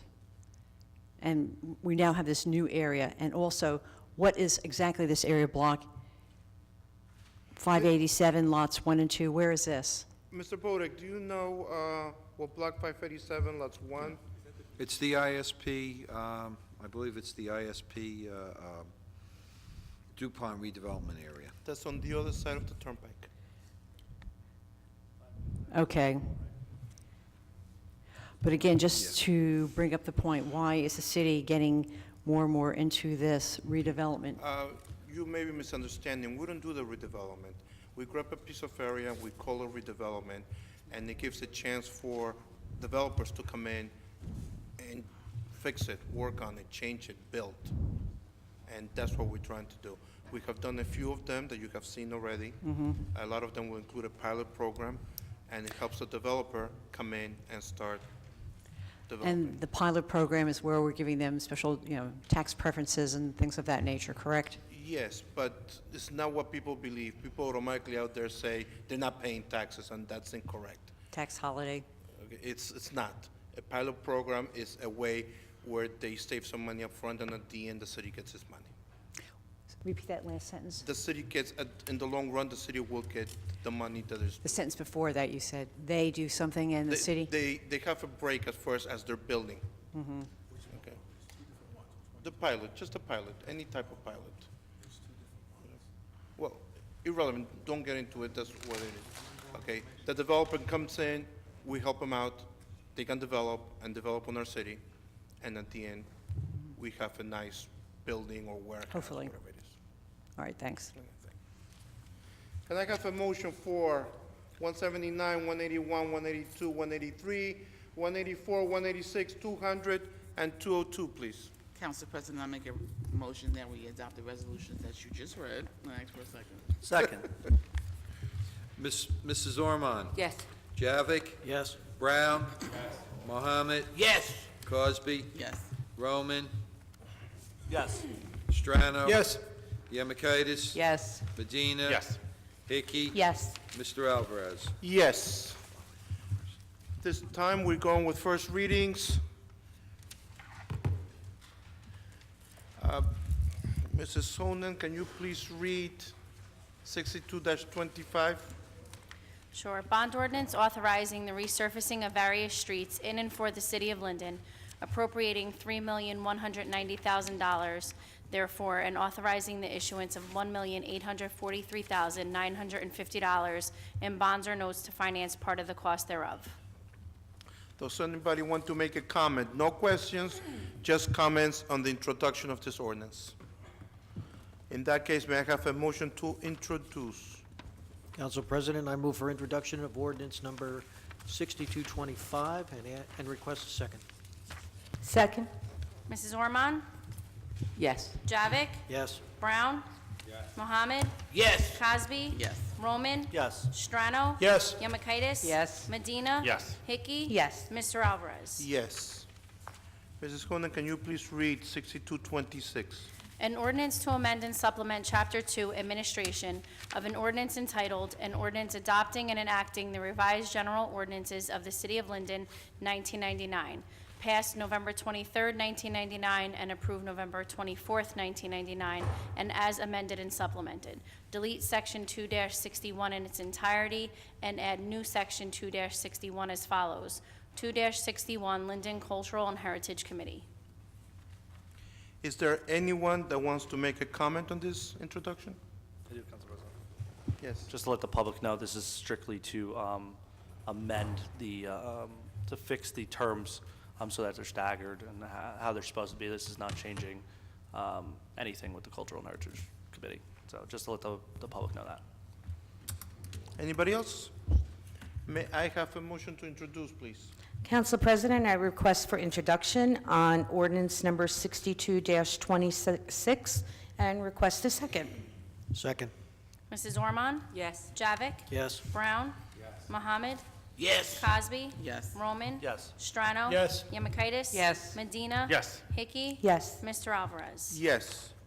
Mrs. Honan, can you please read 6227? An ordinance to amend and supplement Chapter 7 Traffic of an ordinance entitled, An Ordinance Adopting and Enacting the Revised General Ordinances of the City of Linden, 1999. Passed, well, it should say, passed November 23rd, 1999, and approved November 24th, 1999, and as amended and supplemented. Section 1, that Chapter 7 Traffic, Section 7-16 Parking of Trucks, delete 7-16.1 prohibited in its entirety, and add new Section 7-16.1. Does anybody want to make a comment? May I have a motion to introduce this ordinance, please? Council President, I make a motion to introduce ordinance number 62-27 and request a second. Second? Mrs. Ormond? Yes. Mr. Javik? Yes. Brown? Mohammed? Yes. Cosby? Yes. Roman? Yes. Strano? Yes. Yemakaitis? Yes. Medina? Yes. Hickey? Yes. Mr. Alvarez? Yes. Mrs. Honan, can you please read 62-28? An ordinance to amend and supplement Chapter 7 Traffic of an ordinance entitled, An Ordinance Adopting and Enacting the Revised General Ordinances of the City of Linden, 1999, passed November 23rd, 1999, and approved November 24th, 1999, and as amended and supplemented. Chapter 7 Traffic, Section 7-33 Handicap Parking Regulations, 7-33.1A Handicap Parking on Street, delete 518 Monmouth Avenue, 1 space. Does anybody want to make a comment on this introduction? May I have a motion, please? Council President, I make a motion to introduce ordinance number 62-28 and request a second. Second. Mrs. Ormond? Yes. Mr. Javik? Yes. Brown? Yes. Mohammed? Yes. Cosby? Yes. Roman? Yes. Strano? Yes. Yemakaitis? Yes. Medina? Yes. Hickey? Yes. Mr. Alvarez? Yes. Mrs. Honan, can you please read 62-29?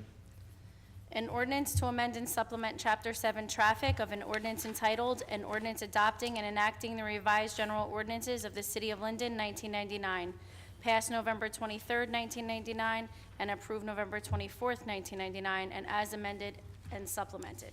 Chapter 7 Traffic, Section 7-33 Handicap Parking Regulations, 7-33.1A Handicap Parking on Street, add 428 Brook Street, 1 space, and 711 McGivers Place, 1 space. Does anybody want to make a comment on this ordinance? May I have a motion to introduce, please? Council President, I make a motion to introduce ordinance number 62-29 and request a second. Second. Mrs. Ormond? Yes. Javik? Yes. Brown? Mohammed? Yes. Cosby? Yes. Roman? Yes. Strano? Yes. Yemakaitis? Yes. Medina? Yes. Hickey? Yes. Mr. Alvarez? Yes. Mrs. Honan, can you please read 62-30?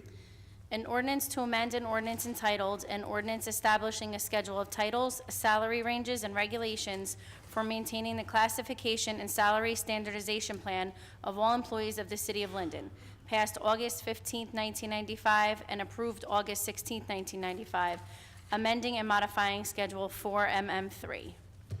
Does anybody want to make a comment? May I have a motion to introduce, please? Mr. President, I move to introduce ordinance number 62-30 and request a second. Second? Mrs. Ormond? Yes. Javik? Yes. Brown? Yes. Mohammed? Yes. Cosby? Yes. Roman? Yes. Strano? Yes. Yemakaitis? Yes. Medina? Yes. Hickey? Yes. Mr. Alvarez? Yes. Mrs. Honan, can you please read 62-31? An ordinance to adopt a redevelopment plan for the Griselli Road redevelopment plan for the Griselli Road redevelopment area pursuant to local redevelopment and housing laws NJSA 40A:12A-1 at sequence. Does anybody want to make a comment? May I have a motion to introduce, please? Yes, Council President, I'd like to make a motion to introduce ordinance number 62-31 and ask for a second, please.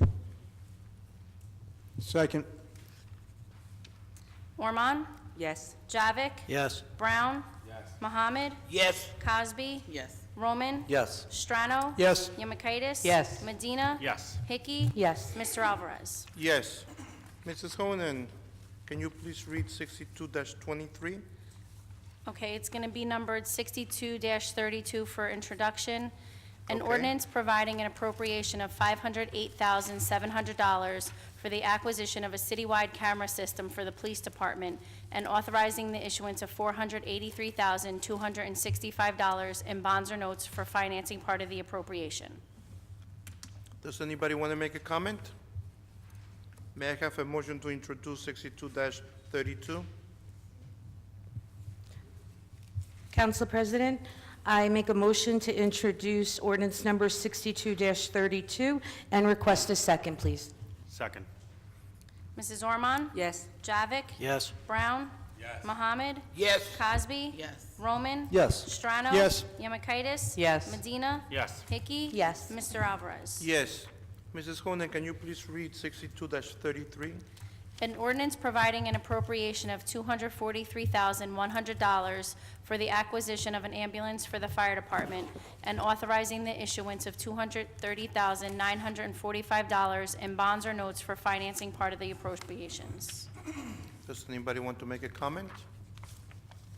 May I have a motion to introduce, please? Council President, I make a motion to introduce ordinance number 62-33 and kindly request a second. Second. Armand? Yes. Javik? Yes. Brown? Mohammed? Yes. Cosby? Yes. Roman? Yes. Strano? Yes. Yemakaitis? Yes. Medina? Yes. Hickey? Yes. Mr. Alvarez? Yes. At this time, we are going with public comments. Let me get my clock ready.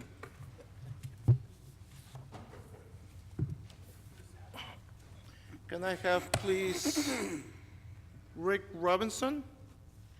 No, that's incorrect. Rick from Union County? He's not here. Okay. Anybody named Rick? Okay. What's your name again? Sorry. You know, I'll put just the English teacher. I remember you're an English teacher. Adele, right? Miss Way. Miss Wade. Adele Wade. That's not her name. It's not Adele. Oh, it's not? Oh, Miss Wade. Okay. What about Tanya Brissett?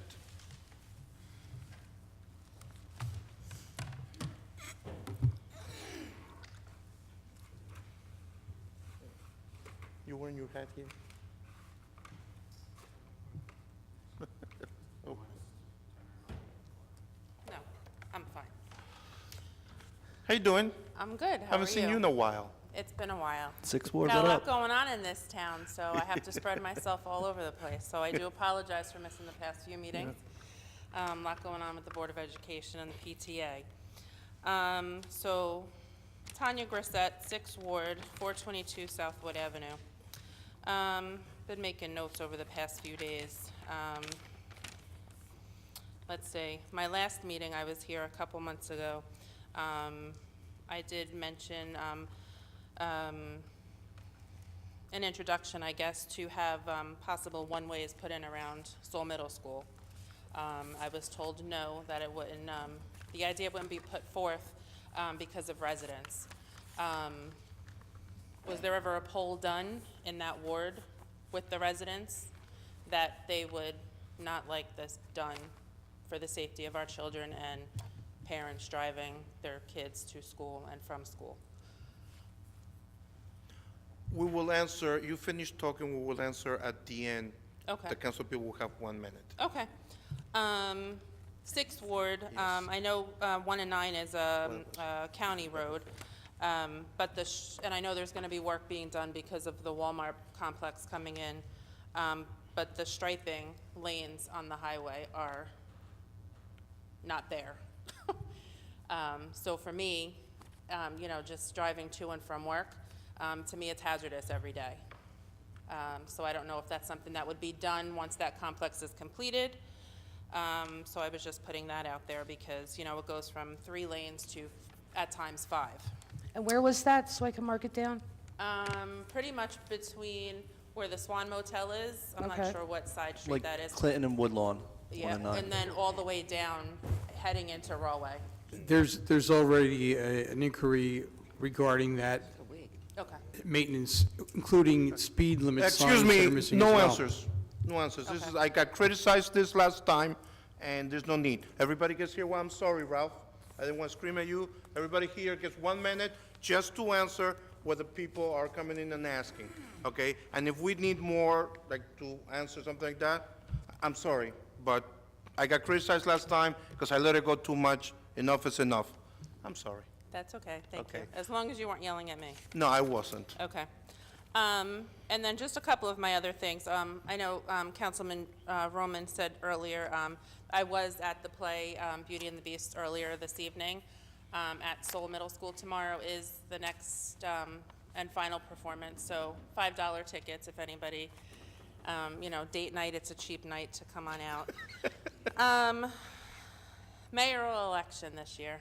I know the future mayor, whether it be Armstead or any Excuse of me. the other candidates. No politics. No, I know no politics. I know Okay. no politics. I'm just putting my comments out there because in the beginning of the evening, I did walk in a little late and we did have some, I think there were resolutions, and there was a lot of talk about the children. I'm an advocate for the children in town. So I would hope that we would keep our children in mind each and every day because they are the future of our city, our county, our state, and our country.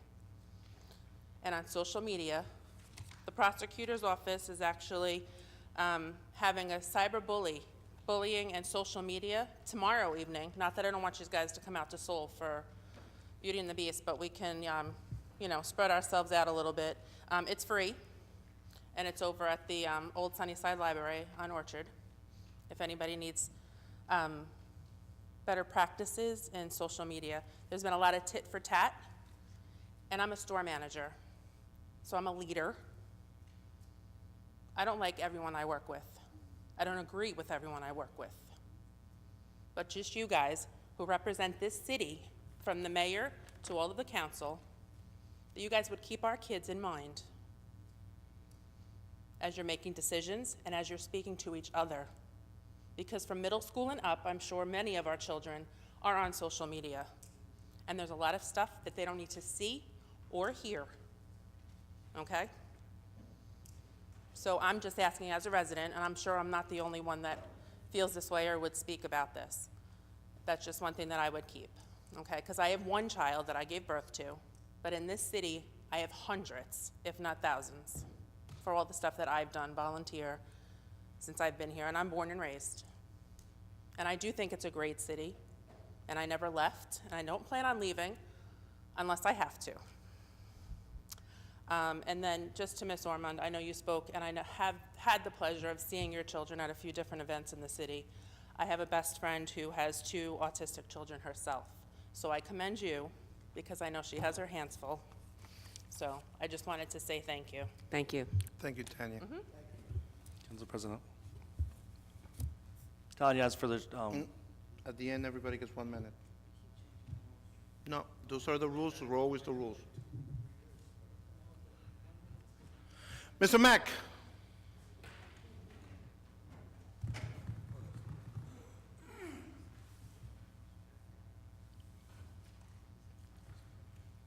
How you doing, Mr. Mack? Fine, sir. I saw you the other day. I was going to stop to say hello, but I was in the middle of driving. All right, praise be to God. Mr. Mayor, Mr. President of City Council, member of council. First and foremost, let me say this. I got a couple of texts. I want to deal with that immediately. Because according to what I told you, Mr. President of City Council, maybe a year ago or 2 years ago, and I'm a little confused because I got a text saying, because you told, I didn't say it, now you said it. You told, when the people questioned me about the garbage tax, isn't it true that you told me to go back and tell them people you were working on it? You recall that conversation? No, but remind me. Yeah, I was by Dairy Queen, and the people came to me down here on Wood Avenue. Okay. And I immediately came to you about that. And then something happened. You said, I get rid of one part of it. Then I get rid of the next part. I didn't say it, you said it. You remember that? No, but it sounds like something I would have said. That's what I say too. I said it too. Still what I said, I tell you, that sounds like what I would have said. But anyway, I was just wondering because I got a text. The mayor, I know all of y'all did it, but the people is concerned. You say you ran a real election on that. He said he ran on it. So which one of y'all telling the truth? We both did. Both? Oh, praise be to God. I just want to clarify that for the people. In addition to that, in reference to the budget, I got a text on the budget, and I did walk out to go respond to that because it was my understanding that Peter Brown, since I have known Peter Brown And the people in the city, the people, I ain't said that, the people said it, that Peter Brown is a sharp man with a pencil when it come down to the budget and come down to money. Right. So he should be given the green light with a staff of people that would be able to work with, not for him now, work with him. The people want me to tell you that. The man is sharp with that pen and a pencil, narrowing stuff down. But he would need the cooperation of the people. I heard him say something, and I know I'm gonna get a lot of slaps on the back tomorrow because he seemed to took a hostility attitude, if you will, concerned about where were they at. The people have been there with you all the time. They're there with you. But for you to say what you said, I believe on behalf of the people and humanity that you took it a little too far, if you will. Mr. Muhammad, the people want me to tell you, and I heard you myself say it. No, you can't answer no question. Living in a glass house, and you said something in reference to, if you will, that the voters put you in there. That's what you said. I didn't say it, you said it. Humanity, and the people said they thought they put you in there. But that's what they said. But you said vote. They didn't vote for me no way. So that's what you leaving the atmosphere, if you will, out there for humanity to say to you, what is he talking about? Watch your language. What is he talking about when he's saying, you know, you leave me to think, well, hell, I ain't vote for you. I ain't vote for you, so I don't give a damn what y'all think. In the Fourth Ward, the answer is no. In addition to that, in the Fourth Ward, if you will, Curtis Street, people's cars done got hit. One was totaled out. The insurance company totaled it out because of just traffic during up this morning and the afternoon. Somewhere that was sent to your office, but according to the people in the community, they told me no one has addressed it yet. And I know on behalf of the people, we have a traffic department will move them cars if need be. I know they'll do it because I know the staff that work with traffic. And we thank the chief of police that he have a staff out there riding around the community that is taking care of that. And we want to thank the chief of police, and especially I want to say in the Fourth Ward. He gave it to me, and I thank him for that, a liaison. That if I'm talking to the liaison, I'm talking to the chief. And I'm so happy that the people in the community has told me that the chief of people that he sent out to the churches has been there.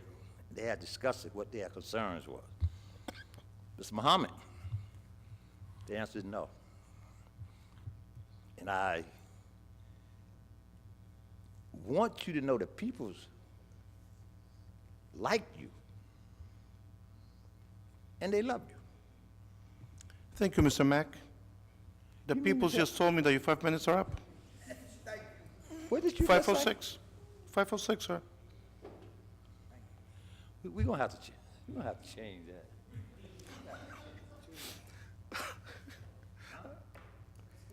Thank you, sir. No, thank you. Nothing, sir. Thank you. Ms. Wade?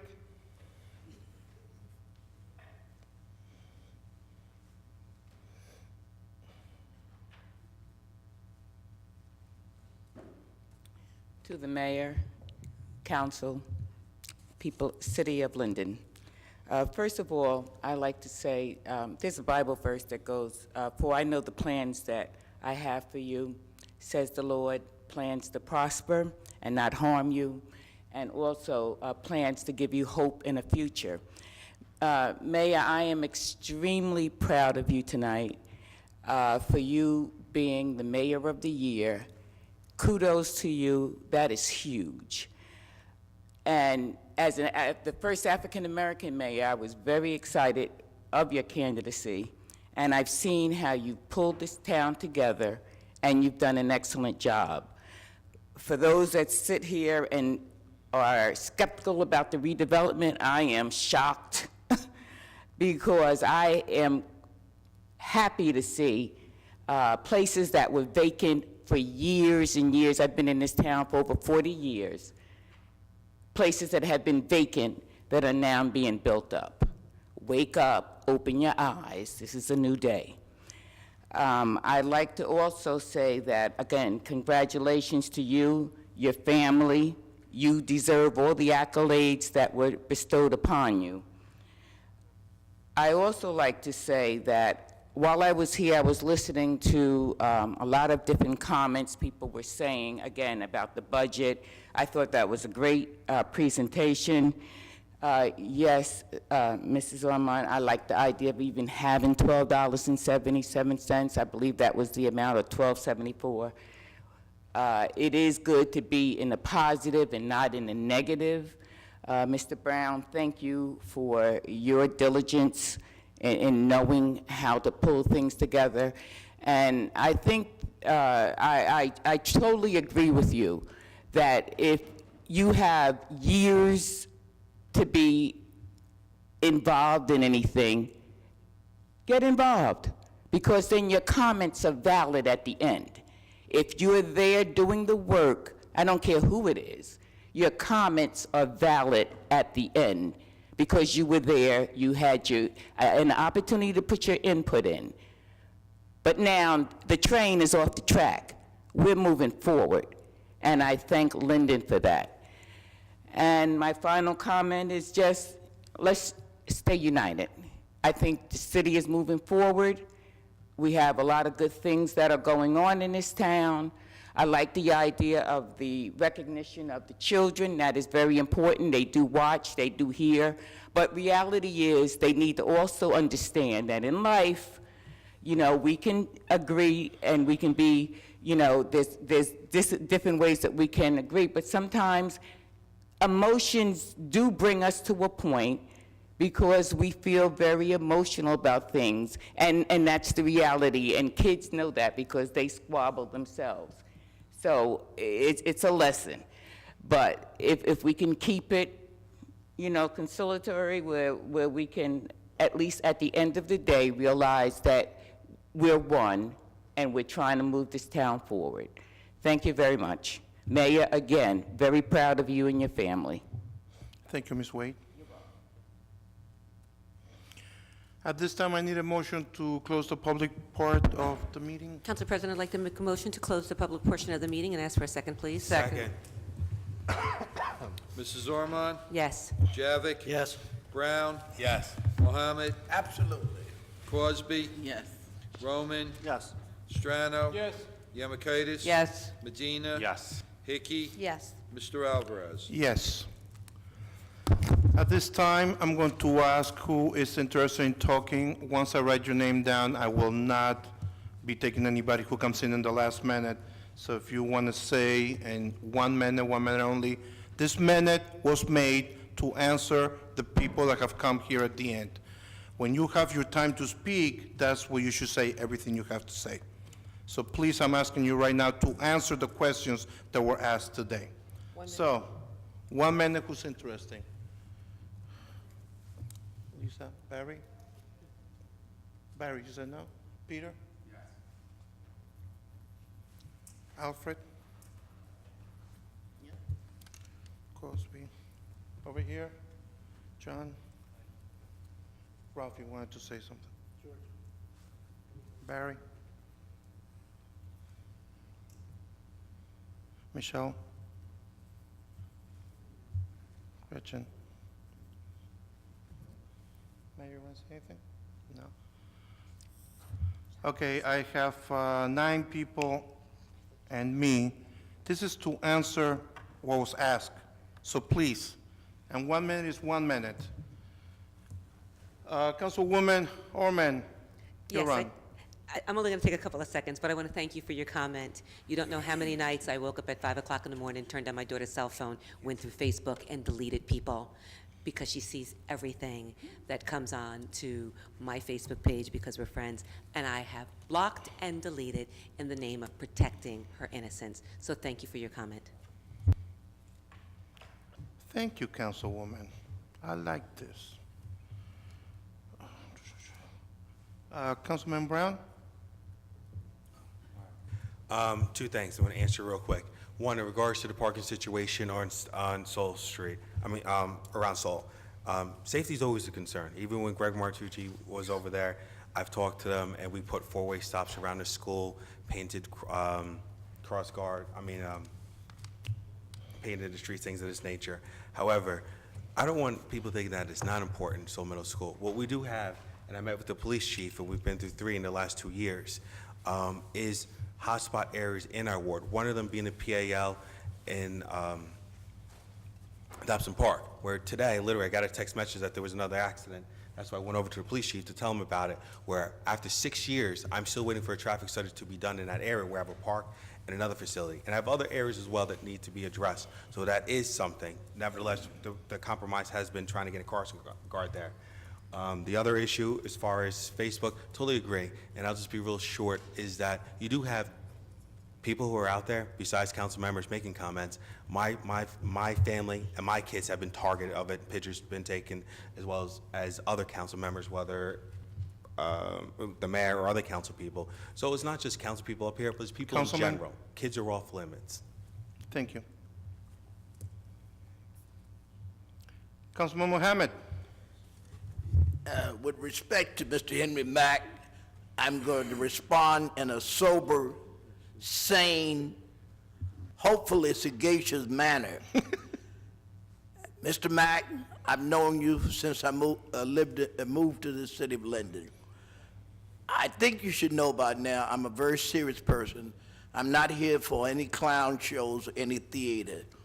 I don't represent the people. I like to see your people, and I have yet to see your people. So I will be quiet, and I hope you'll respect that. And a word to the wise, a hint to the wise is sufficient. So I hope you'll take my sagaciousness, and when you come into this chamber, you will respect it as a sacred place.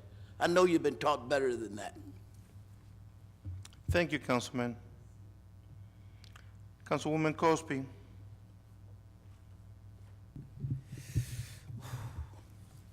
So, the questions, or just I'm making comments to the comments with regards to social media. Not only social media, but just what happened right now.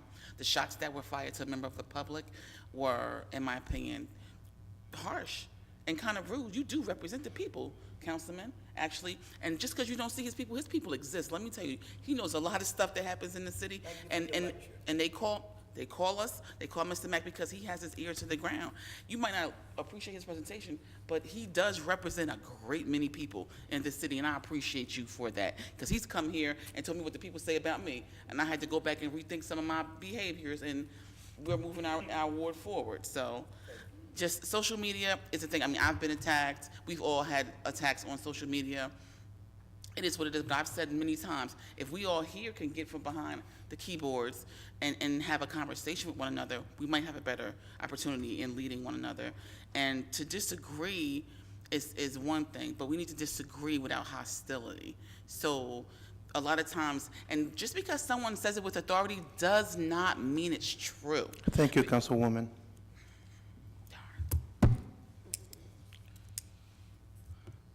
Councilman Roman. Thank you, Council President. As for 1 and 9, I got off the phone with Lieutenant Gunther today. The state actually might give us a left turn signal going from Wood Avenue left onto 1 and 9, but we have to bear 25% of the cost of it. I don't think that's going to be a lot of money, so I think we're going to do that. I'm sure that won't be a problem with this council. And they're also going to look into sinking the rest of the lights, those 2 lights over there, for Woodlawn, whatever, Clinton. And then, the road needs maintenance, obviously I'll be there and be in their ear. Sal Rena, if you're still watching, feel better. He got surgery yesterday, good 6th Ward resident. And Wood Avenue's getting paved either next month or the month after. I just wanted you guys to be aware of that. And have a good night. Thank you. Thank you, Councilman. Thank you, Council President. Ralph. Thanks, Council President. I just wanted to make a comment regarding the striping and the other maintenance issues on Route 1. I have a constituent that's been contacting me rather profusely, I should say, but in a good sense. This gentleman was involved, and I can mention his name, he was involved in a major accident on Route 1. And the that gets your attention. This guy is still rehabilitating, and it's a slow process. When you're an older person, and that means anybody that's over 50, I guess, and you get broken bones and other contusions and concussions, it don't heal as fast as somebody in their 20s. And he's going through a really hard time right now. But he's been constantly on my, email address telling me about the situation on Route 1. So I contacted my contacts through my place of employment that have direct connections with people who are in charge of the maintenance, and that's a state agency. It's a state highway. It's not a county highway. Thank you, Councilman. That was a minute. Okay, thank you. Councilman Javik, I have you next. Yes, Ms. Andrew, first I'd like to thank everybody for their comments. In regards to the one-way street around Seoul, I effectively put a one-way street on school number 8 on Lafayette, and it works fantastic ever since we got it in. It was very hard getting everybody on board, but once it was implemented, pickup and drop-off is working phenomenal. I'd like to get it done on Spruce too, but that's a little bit wider street, so we'll be seeing on that. Also, I'd just like to congratulate the mayor for winning his first Oscar. That's all I have to say. Thank you. Thank you, Councilman. Councilwoman Yamakaitis. Thank you, Council President. I also wanted to comment on the Route 1 and 9 corridor. They are doing some construction out there also. I did put in a request also to get in the 8th Ward. A lot of the lines are missed, as well as a do not block the box at Bachelor and Route 1. That was the first intersection in the city to have the do not block the box, and unfortunately, without the lines there, you're 100% right. People don't follow, the traffic rules or stay in their lanes or pass properly. So hopefully we could get some action with the state. Thank you, Councilwoman. Councilwoman Hickey? Yes, I would just like to tell everybody to have a wonderful night, and that we are all entitled to our opinion. It isn't to be out there and to hurt anybody. The social media is a real issue. I have a 22-year-old gay son who was a victim of it, just like many others that are up here.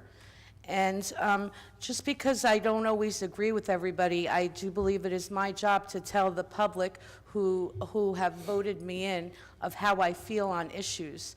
There is a huge problem in Linden with bullying and a whole bunch of other issues. So with that being said, I will keep telling the residents the truth that I feel, in my opinion, at the end of the day, for their best interest. Thank you. Thank you, Councilwoman. I just found out I was just told a couple minutes ago while you were up here speaking that they're going to be paving that section of 1 and 9. So after they pave it, they'll stripe it. And it'll be brand new, which helps people speed a little bit faster. That's why I love potholes. You have to slow down. When I was in Haiti, nobody went fast. The other thing is, I forgot to say this, but you bring it about kids. I'm the council president. I don't run the watch for me. Oh. I will be running my special needs kids soccer clinic, which I've been doing for the past 8 years. I do it in the fall, I do it in the spring. And just get the word out there. I get about 20 kids from the age of 8 to 22. Okay, a lot of us here do work with the kids, and we put time with the kids. Since I've been 16, I've been doing it because that's what I was taught. And I'm sure that you can back me up when I say I've played Santa Claus a few times. Okay. And I started this when my brothers were born. They're 16 years younger. And I can talk for a lot of people here that do that, okay, and they work. Councilwoman here does CCD. Councilwoman at the end does casino for the elderly.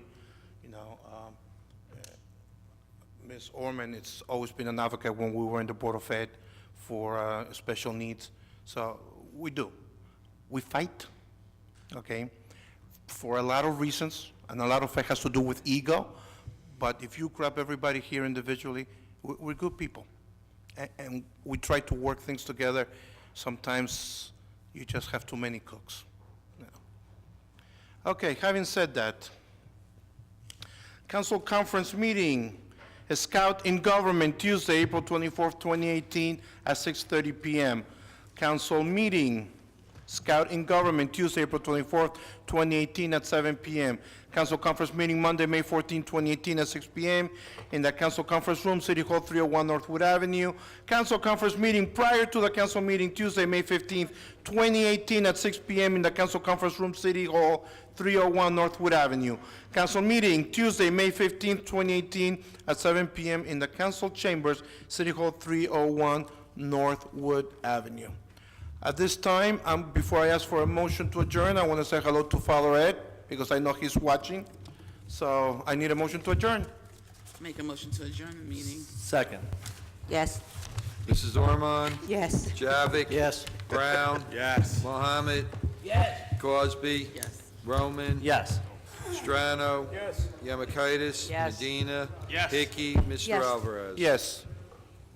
Meeting is adjourned. Everybody have a nice week.